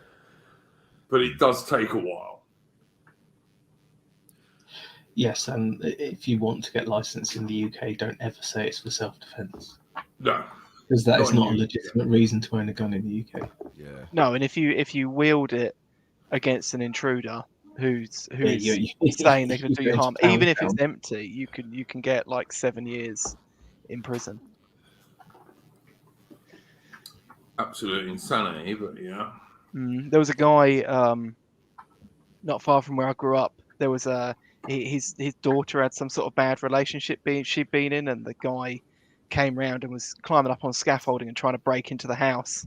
And the dad got the shotgun and was telling him to leave, and he was very drunk. He was breaking his way in, and the dad fired, and he was trying to like fire off and miss him, but he still ever so slightly grazed him, and the guy got like 18 years in prison for it or something. Fuck. What the dad did? Yeah. Yeah.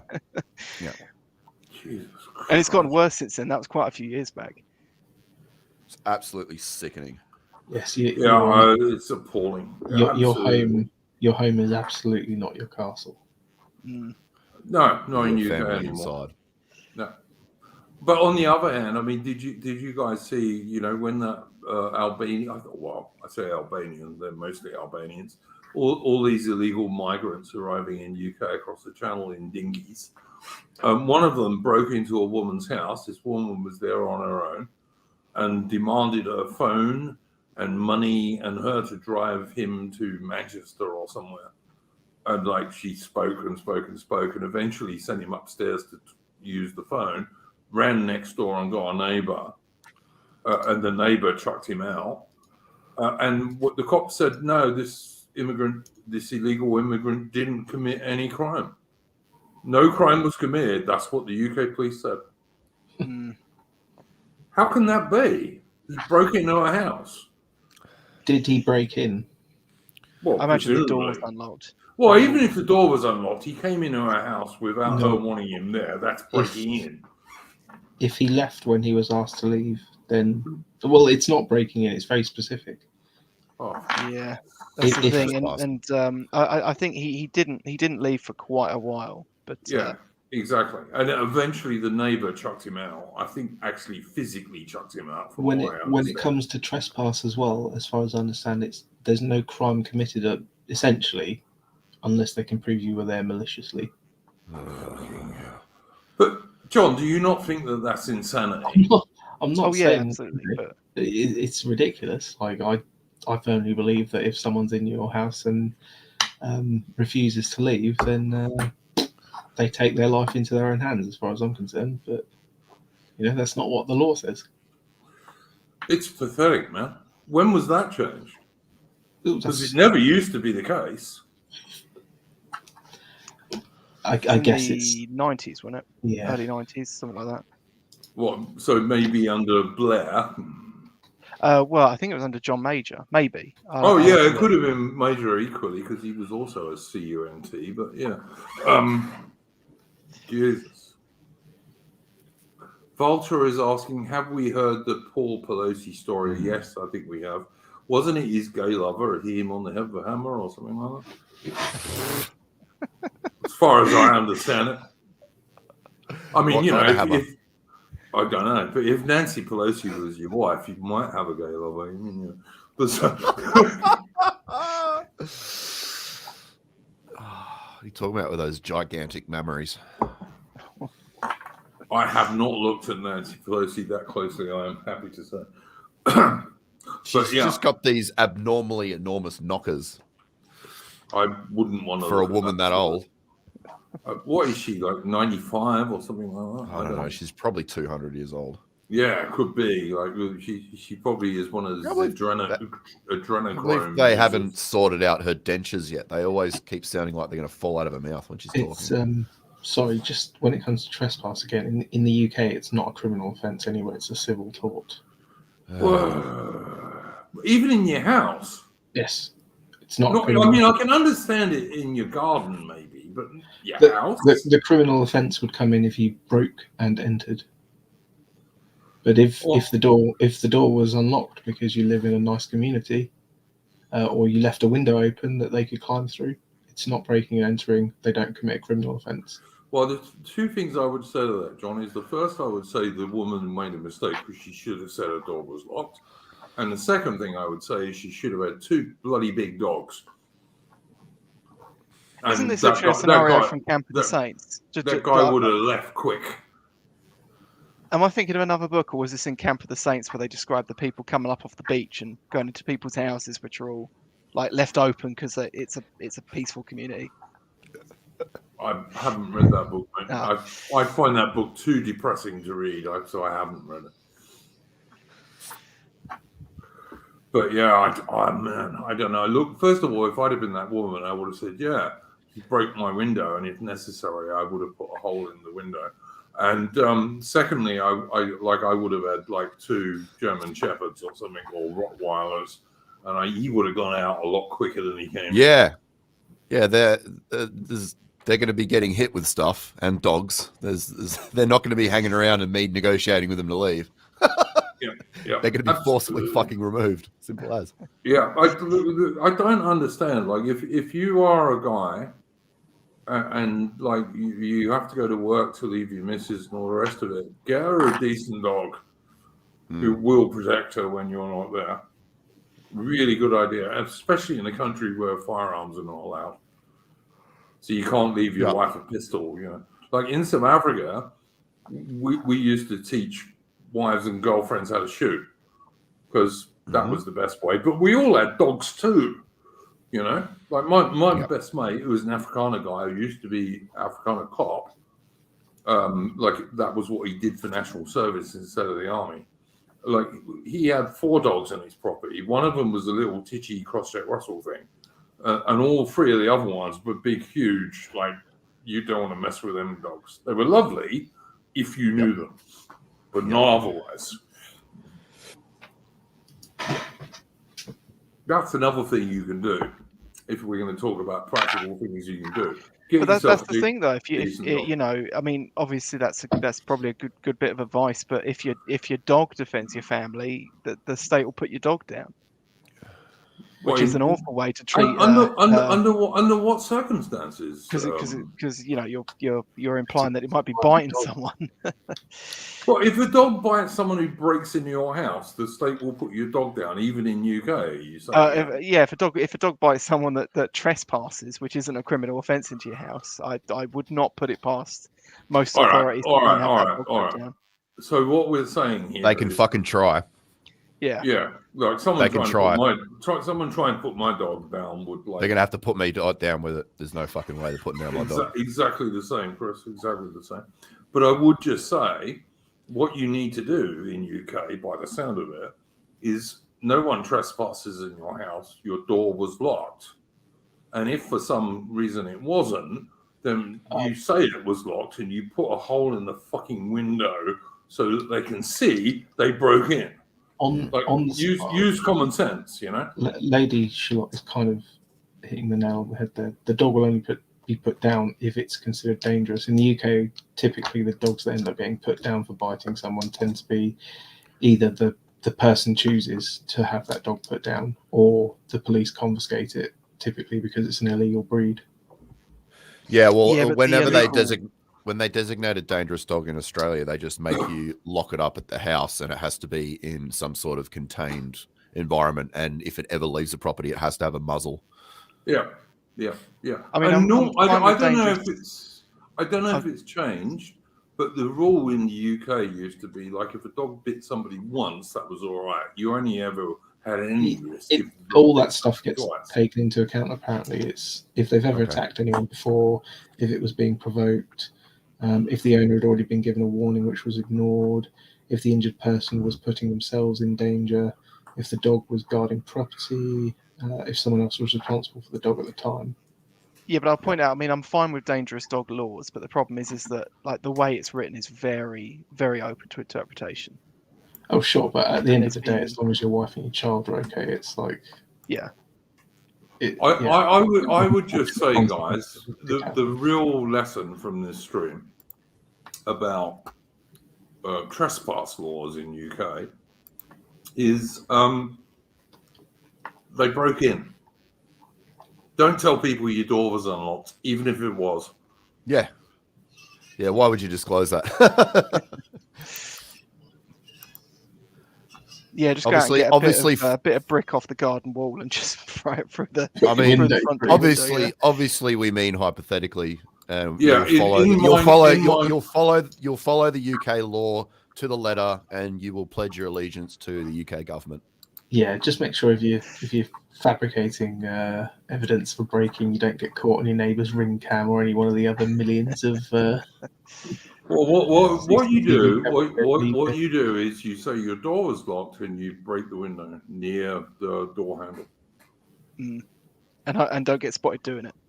and don't get spotted doing it in Make Minecraft. sure- In Minecraft, of course. Make sure you I'm in Minecraft. make sure you break it from the outside too, not like Nancy Pelosi's husband. Yeah, do it from the outside, not from the inside. Absolutely right. You just need like the wooden end of the hammer. Boom.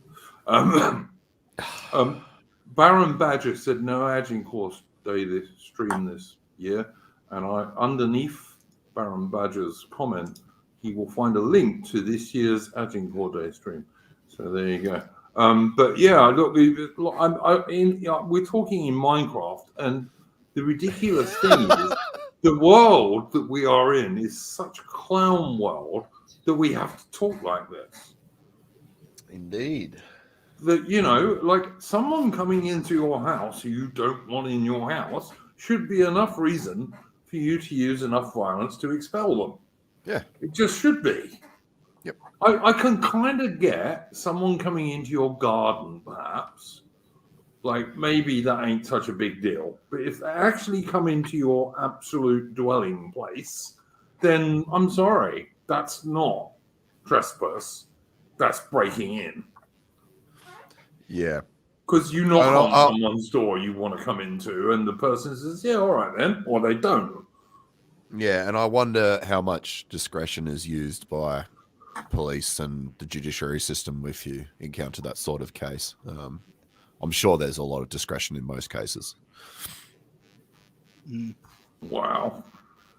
I mean, you're going to get the odd judge or whatever else that's going to try and make an example.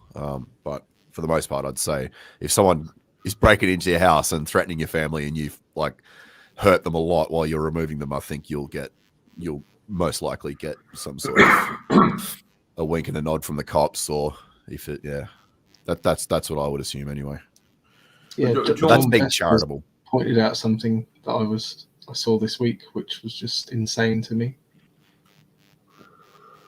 John Best in the chat says Irish teenager stabbed a guy attacking his mother in his house and got 3.5 years for it. Yeah, if I'm thinking of the right case, this was the guy came home drunk at 3 a.m, saw his car had been damaged, assumed it was this 21-year-old that lived at this other house, broke in, attacked him, attacked the mother, and the kid said that, or the 21-year-old said he got hold of a knife and started stabbing him in the back. Well, as you would if someone was attacking your mother, Yeah. for God's sake. What are you going to do? Let her be attacked? They said it was grossly excessive use of force. They said it was justified to use force, but the amount was too much. Because you know how much too much force is Well, as a yeah. as a non-observer. Well, you get this like it's almost like the Hollywoodization of the courts, where like everyone on the jury kind of gets the mind that they're like the bad mouth in black belt from the movies, right? And you get people saying stuff like I remember seeing an incident in the paper that people were talking about where some counter-terrorism police shot some guy outside a supermarket who had a rifle. And people are going to be like, "Oh, why don't they just shoot him in the hand?" So he dropped it. It's like, yeah, that's absolutely how terrorism police works. But you get the same with the self-defense stuff. People are like, "Oh, why did he stab him so many times?" It's like, well, I imagine for a 21-year-old Because that's he's never been in full a of situation like that. adrenaline. Yeah, His house is being invaded. His Probably mum's under threat. terrified for his mother. Yeah, I mean that's a pretty, people are gonna do some pretty extraordinary things in those situations. These cases, I'm sure he appeals and he must get out and get a I don't know, man. It's just I would have said that was true a couple of years ago, John, but now I don't know, man. How can you judge someone guilty from, a completely detached perspective in the cold light of day? And okay, maybe in the cold light of day, you could make the argument that it was excessive force. But if you're in that situation, you're in that moment, you've got seconds to think. What do? You just go for it. Yeah. Yeah. Yeah, and you're going against Absolutely. primal instinct as well, which is protecting your family. And I mean, Especially most dudes these days are like taught that all sorts of masculinity is toxic. They don't know how to fight. A lot of blokes don't know any clue about fighting these days. Well, not being funny. If someone broke into my house, I'm not going to start a fight with them. I'm going to knife them. Yeah. That's the best you want to do. Well, I mean, if they're attacking your wife. Oh, mate, absolutely. You broke into my house. You're threatening my mum. Let's have a dust up with some fisticuffs. No. Exactly.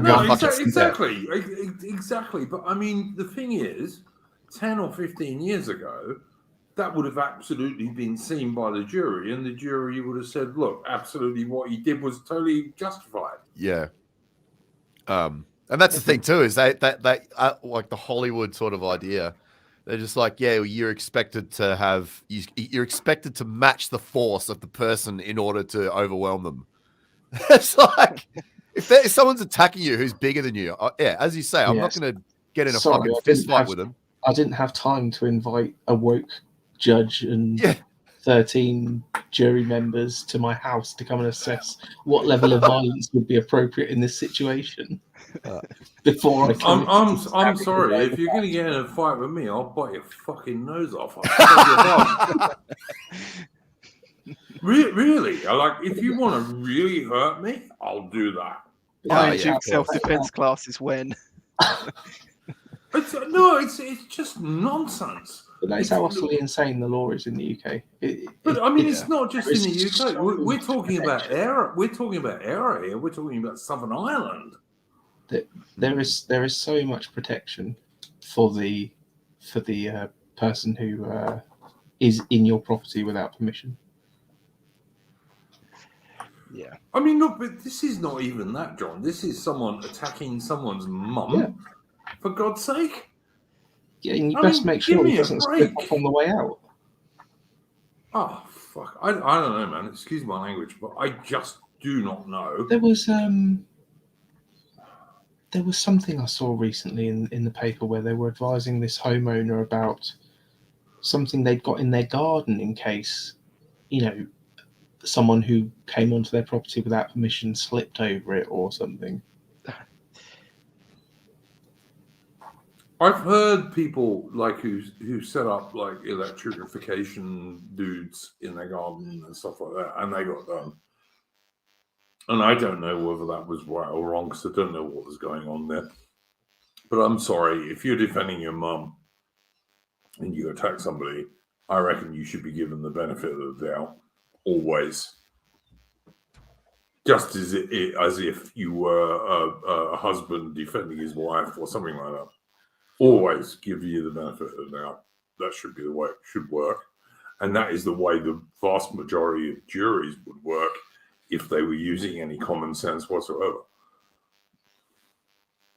Yeah. I don't see how it can be any other way. It's like, it's your house. It's not somebody else's. People are not allowed to just walk through your damn house. Unless they're people of colour. Well, yeah, apparently. Or nudists who were Nancy Pelosi's husband's boyfriend. But yeah. All right. But yeah, all right. Something like that, I guess. I just don't get it. I really don't. It's to me, all of this stuff is like, the society is so sick. Is it savable anymore? I don't think it is. And we had the house I bought was a fixer upper, and at one point it had a rundown lean-to against the sort of kitchen door at the side of the house, and the door to that lean-to was very old and clapped out. And one night when I was out, a couple of I guess local layabouts decided they'd try their luck and see what they could nick from the outhouse, which of course there was nothing in there, but terrified my wife. But of course, when the police came, all they had for us was advice on how to deter them.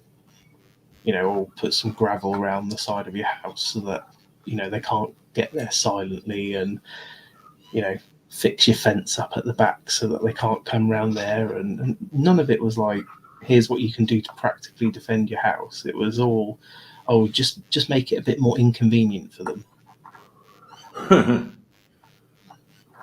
I don't know. John McNamara in the chat, who I know is a Southern Irish dude, says it was a young lad in the middle of the night with a drunk fisherman built like an ox strangling him after attacking his mother. This country is retarded. Yeah, reading stuff like that.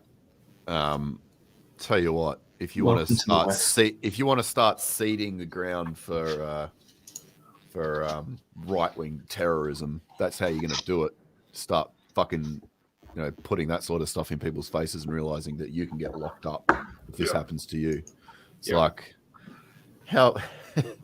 Yeah. How absolutely, demoralized can you possibly get if that's the legal position you're in? John McNamara finishes up by saying the young lad wouldn't have had a chance against that fisherman because he was just a really lanky fella.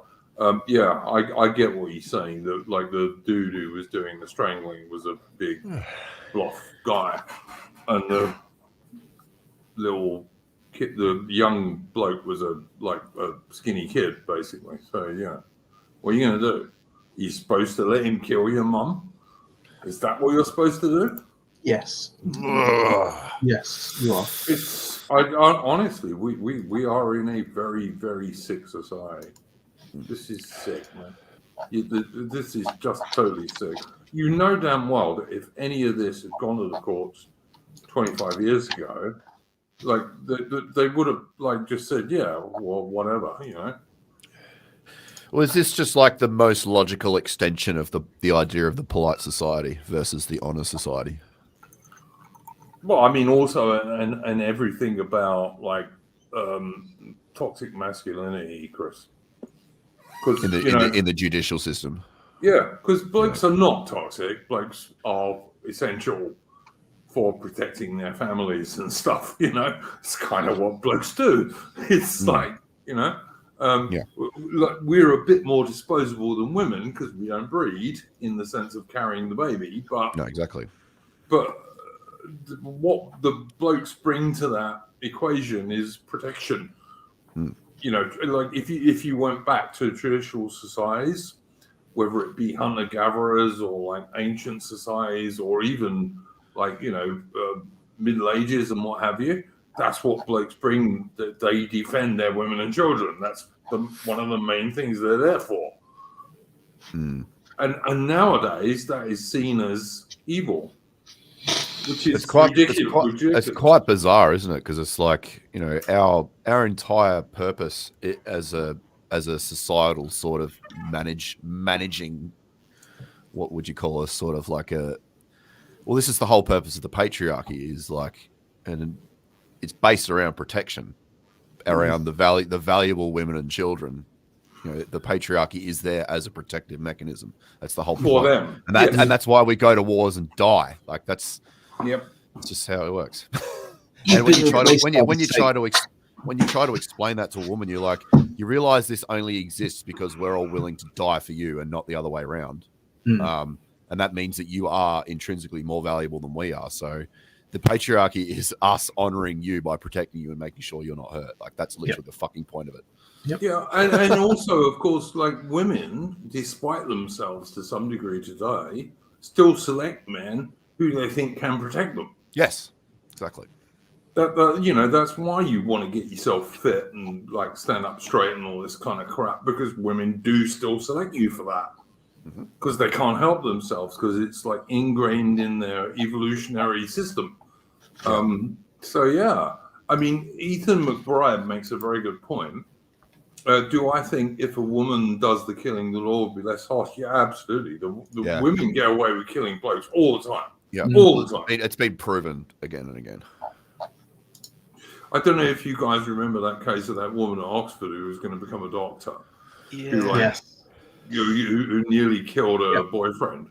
And she didn't even lose her degree stars. Nothing. Literally pleaded that that she had a bright future ahead of her and shouldn't have been punished by whatever it was. And it's like, right, but she was training to be a surgeon. I mean, do you want someone like that being a surgeon anyway? So yeah, I wouldn't want to chopping me up, but yeah, all right. But yeah, I mean, Ethan McBride is entirely correct. But like the evil guys in the world today are straight white men. And all right, let me make sure I make this correct, because otherwise someone on the Discord will point it out to me. Straight white Anglo-Celtic men.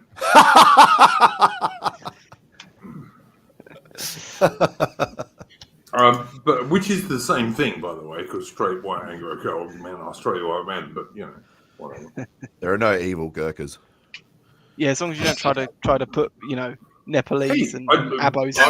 I like the Gurkha rifles. They've spent 200 years fighting, dying, and bleeding for Britain. No, none of them have lived 200 years. Nah, I've never done anything, mate. I'll tell you what, like I said, I'll take more notice of white nationalists if they can actually beat a Gurkha in a fight. But, you know, if they can't, then I'll still stick with the Gurkhas. And I have friends who are Gurkhas. So there we go. Yeah, no, Nepalese, they're good. They're all right. Yeah, they absolutely are. And like when in Amritsar in 1919, Hindus like Rishi Sunak's lot were doing big riots and saying Brits out. The Gurkhas went in there and opened fire on the scum. So, you know. Yeah. And good, by the way, because that's what they should have done. In Minecraft, Susan, in Minecraft. Agreed. But yeah, you know. So I look, guys, we are living in a very sick world. We just are, where obviously right things are now regarded as wrong. Yeah, there's just been a massive inversion in all areas of life, hasn't there? Inversion of hierarchy, inversion of moral good, and like inversion of everything. It's truly bizarre. Really has been. and you know, for those people who don't like the Gurkhas, like I see Richard Ford in the chat again. When a Gurkha regiment walked into a town where there were British women and children, all the British women and children used to celebrate, because in 1857, during the Indian Mutiny, when like the Indians were killing every British man, woman, child, and baby they could find, the Gurkhas never did that. They protected them. Yeah. Always. They were true to their salt. Yes. And fought on Delhi Ridge with the 60th Rifles, vastly outnumbered by huge numbers of mutineer Indians, until the Brits eventually took the damn place back and slaughtered all the bastards.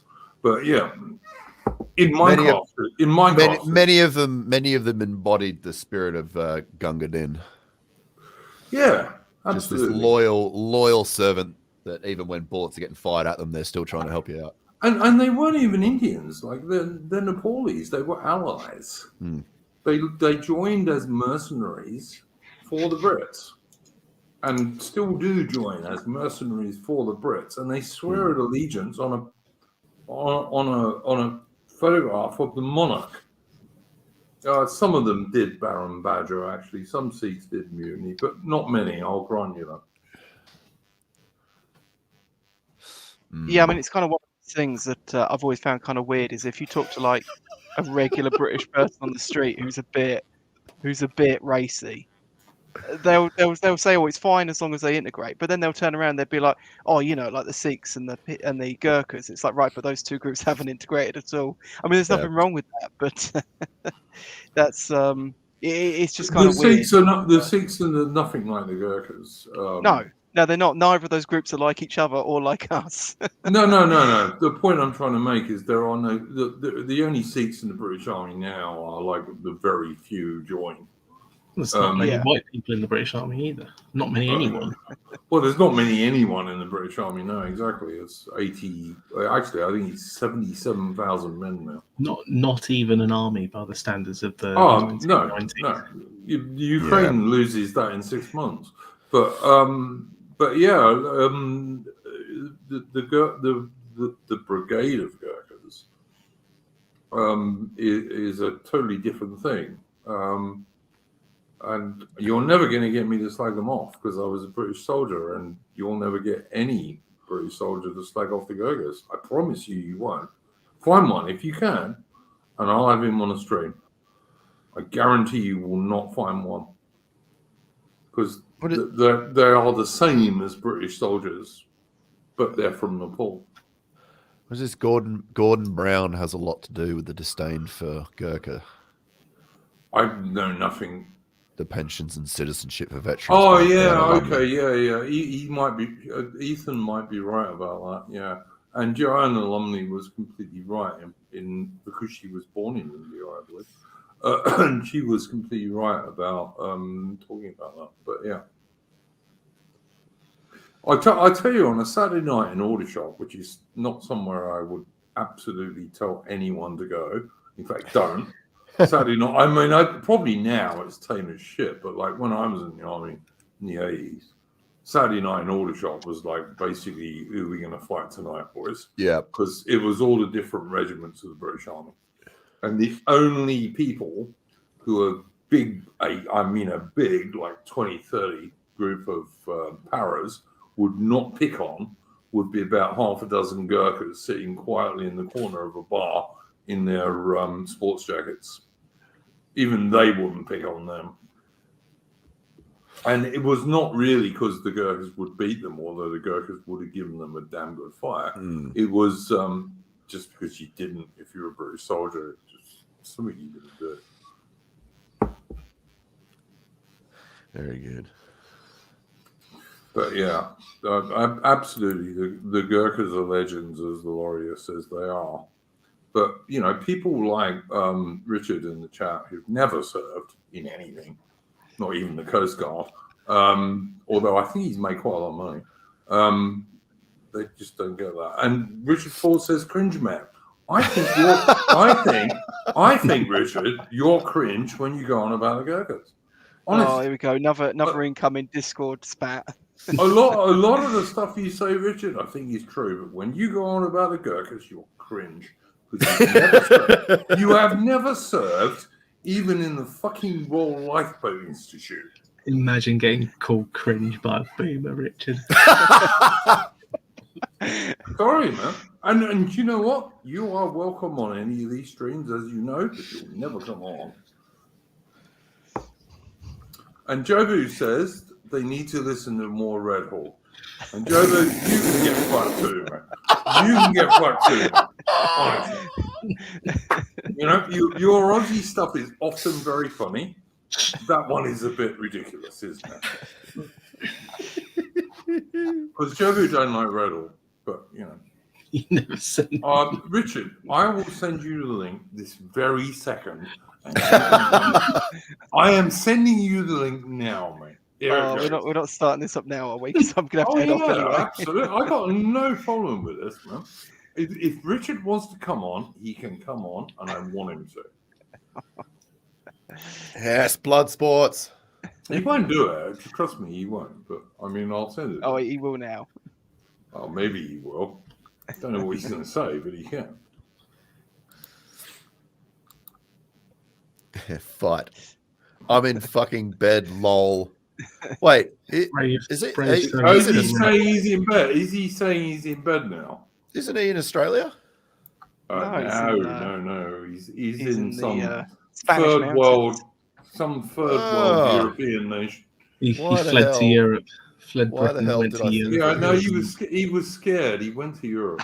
Is he Australian? No. No. Why did I think no. he was Australian? He's an Englishman. He's from He's not. Surrey. Imagine fleeing England and going to Europe. Let's go to I can't to a imagine Commonwealth that. country. I just can't imagine that. I could only ever move to the Commonwealth. But I'm the last of the Empire loyalists, so, you know, whatever. I said I might flee Britain the way it's going. I might go to Cuba, though. All right, there you go. There you go, Richard. The stream link is there, man. Free. I bet you don't come on. Any money you like. Anyway, I'm going to have to leave you to it 'cause it's getting late here, so. No worries. Thank you very much for coming on, man. Yeah, talk to you later. Goodbye, Fred. He's from Berkshire, actually. Yeah, I like Berkshire. I used to live in Berkshire. I used to live halfway between Henley-on-Thames and Marlow. Right. I had a friend who, I have a friend who lived there, and he is from there, and he calls it Berkshire. And we were sort of looking at him going, what? Don't you mean Berkshire? It's like, yeah, but it's spelt Berkshire. And it's like, yeah, but it's pronounced Berkshire. And he's from there, and he thought it was said the other way. Very weird. Yeah, no, it's definitely Berkshire, but yeah, I don't know. We'll see. Richard coming on. I don't think he will. Like I said. Come on, you big girl's blouse. No, he won't. He won't. He likes throwing stones from the side, but won't actually like engage. Typical Eastern European. I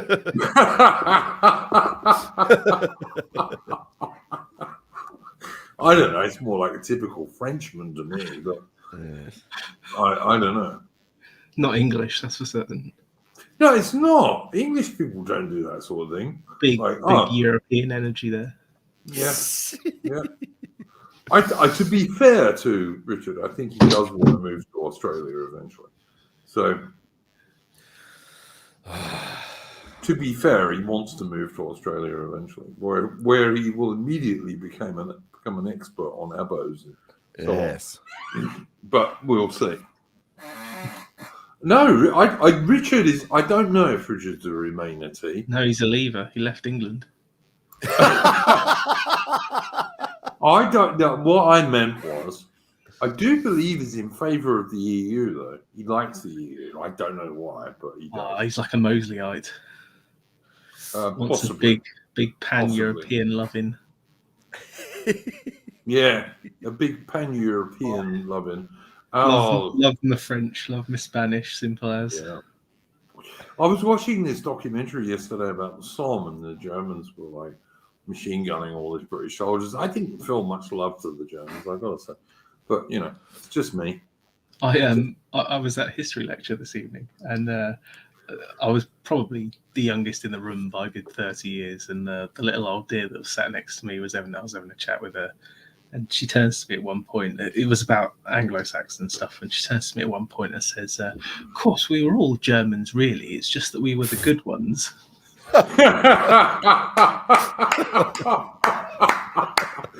Oh God, I love the little English old ladies.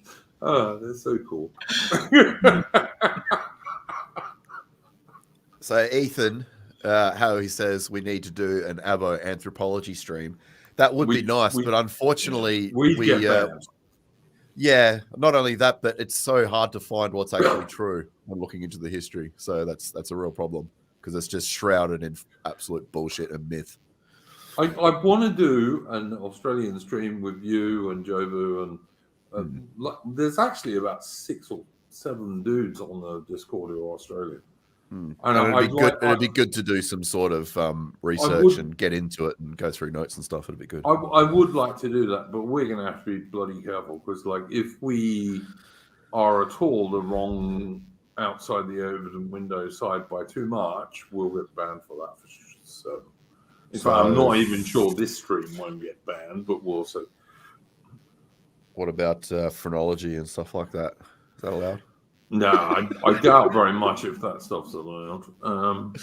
But yeah, no, but I would like to do a stream like that, but like, I don't know, maybe we should do it somewhere else rather than on YouTube, but we'll see. All right, bring it back to what we were talking about originally. What were we talking about? Practical things we can do to improve ourselves and our people.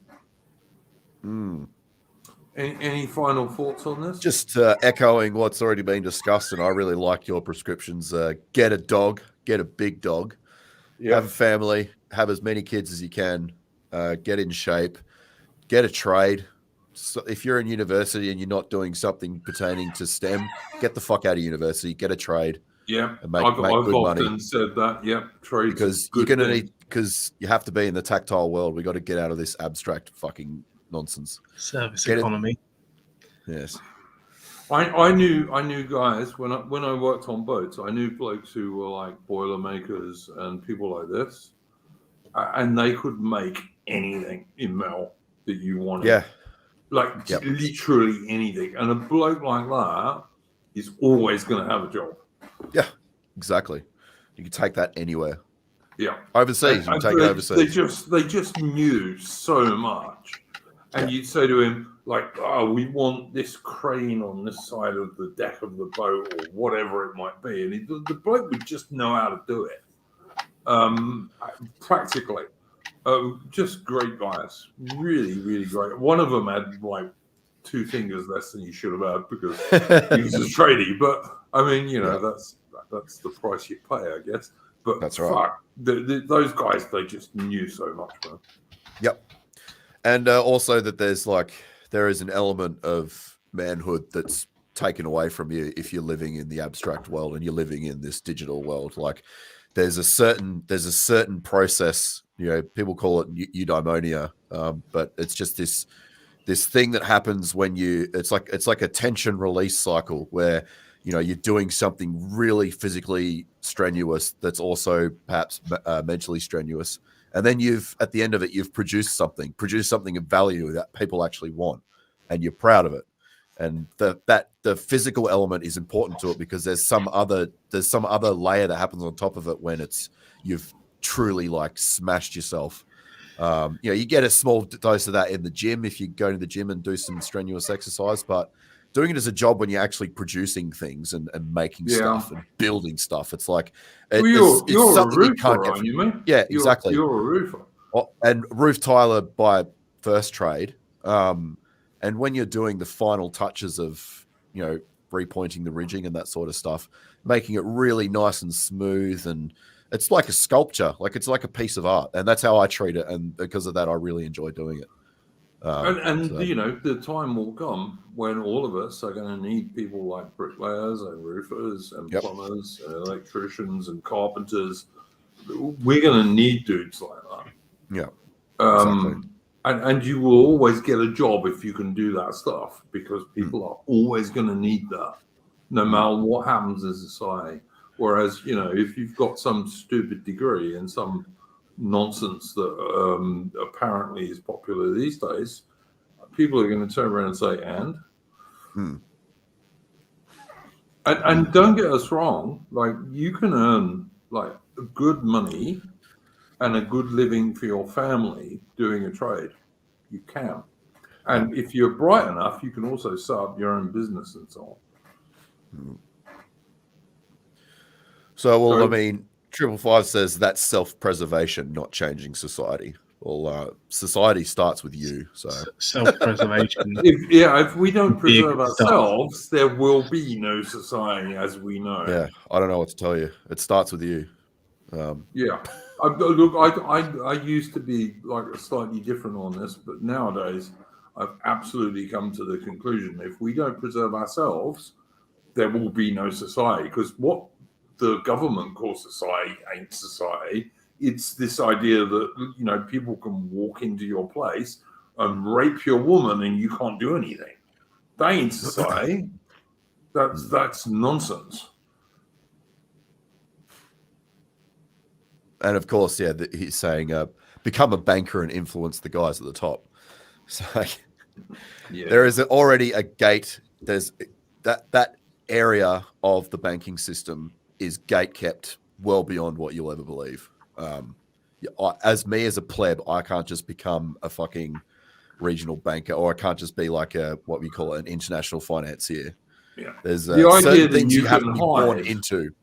The idea you can hide your power level for like 20 years is pretty fucking crazy to me. I have to say. I managed it for 3 in a hideously corporate company, and it was soul destroying. Yeah, I much enjoy working in a smaller company which doesn't have the time for all that rubbish. And don't get me wrong, there's people that are well suited to something like the financial sector where they can get influence. But again, split the messaging. Most people are not going to be that, and telling them that they should be a banker and they never do it, then you're just setting them up for failure. Send them in a way that they can actually become a master in their own realm. Go read the Stoics. It's a lot about understanding where you are, who you are, and what you can do, and doing it. But don't go too far on the Stoics. I agree with a lot of that, John, but don't go too far on. Lady of Shalott, I think, makes a good final point. We must prevail because there is no alternative, because we must continue. And I think she means our people in that sense. And 100% agree with her. And on that note, thank you very much for joining me, guests. I'm going to play us out on the screen. Ta-ra.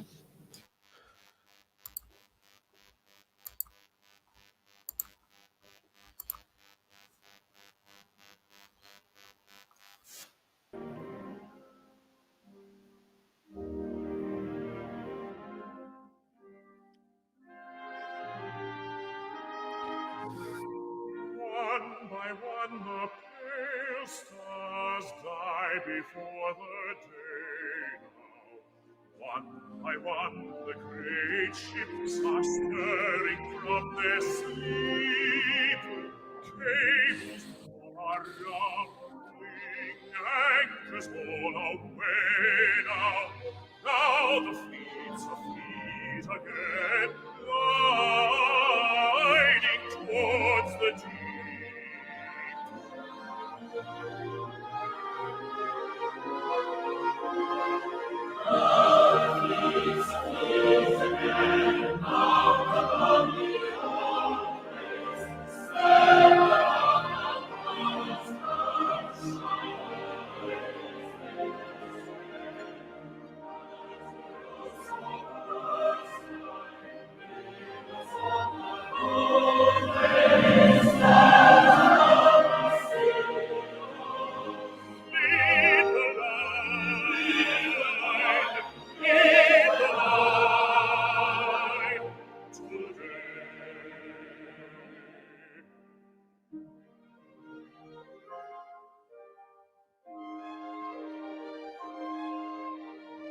Far away behind us, town and tower dwindling, home becomes a fair dream faded long ago. Infinitely glorious, the height of heaven is kindling, infinitely desolate, the shoreless sea below.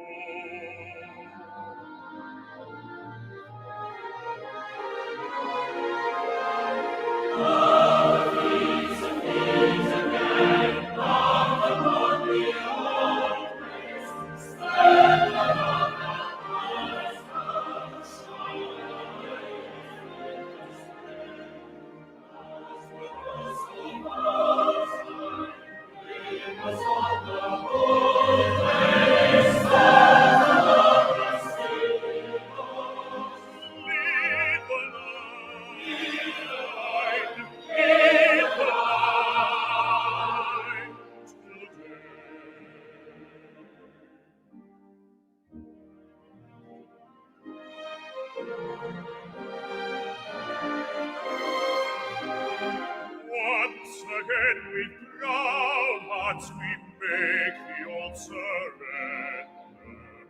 Once again with high hearts serve the age to be. Not for us the warm life of earth, secure and tender. How's the eternal wandering and warfare of the sea?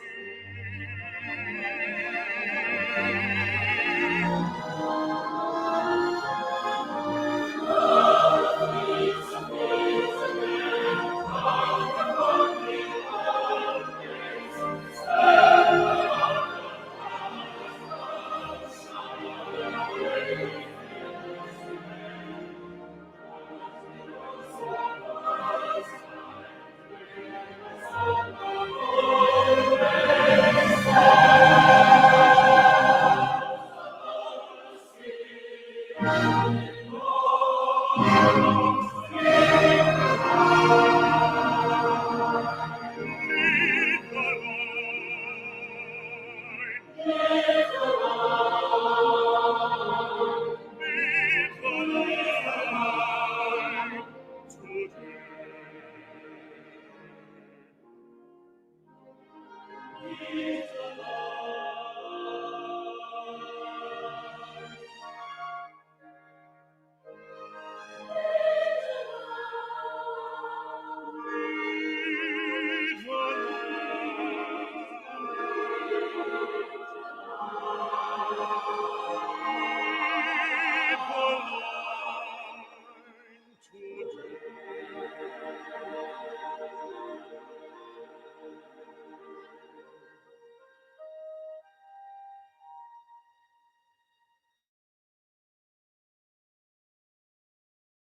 Lead the line. Oh, I love that song so much.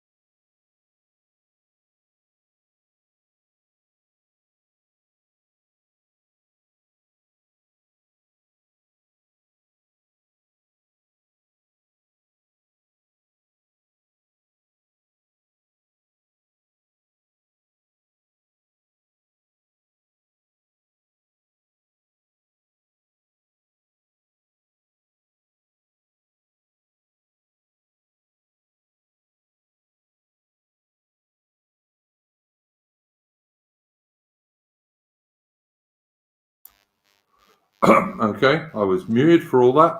Forgive me. I thought you'd close your browser and just walked off. No. Sorry, I was just going to say that song was from a Henry Newbolt poem, and Newbolt was one of these poets who was a bit below Kipling at the same kind of era.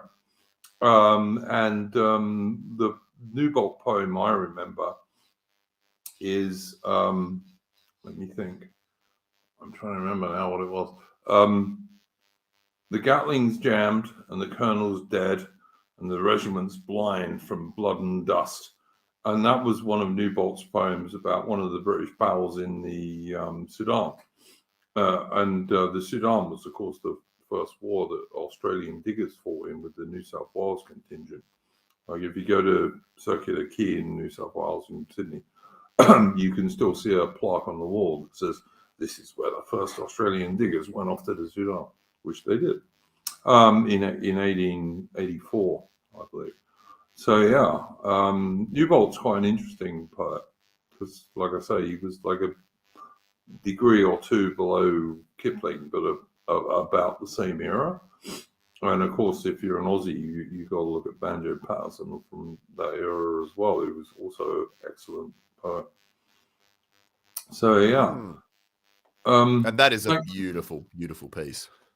Yeah, no, I like that, but I think it's from a Newbolt poem, according to what Patriotic Archive says, which is where I got the tune from, because I get less strikes from his channel than most. So anyway, I'm very, very loving this idea of adopting poems into song and writing songs, because there's just a fucking endless well of poetry to draw from. Really good poetry too, so I love it. I look, Water Matilda is one that could be done again. Yes. I reckon.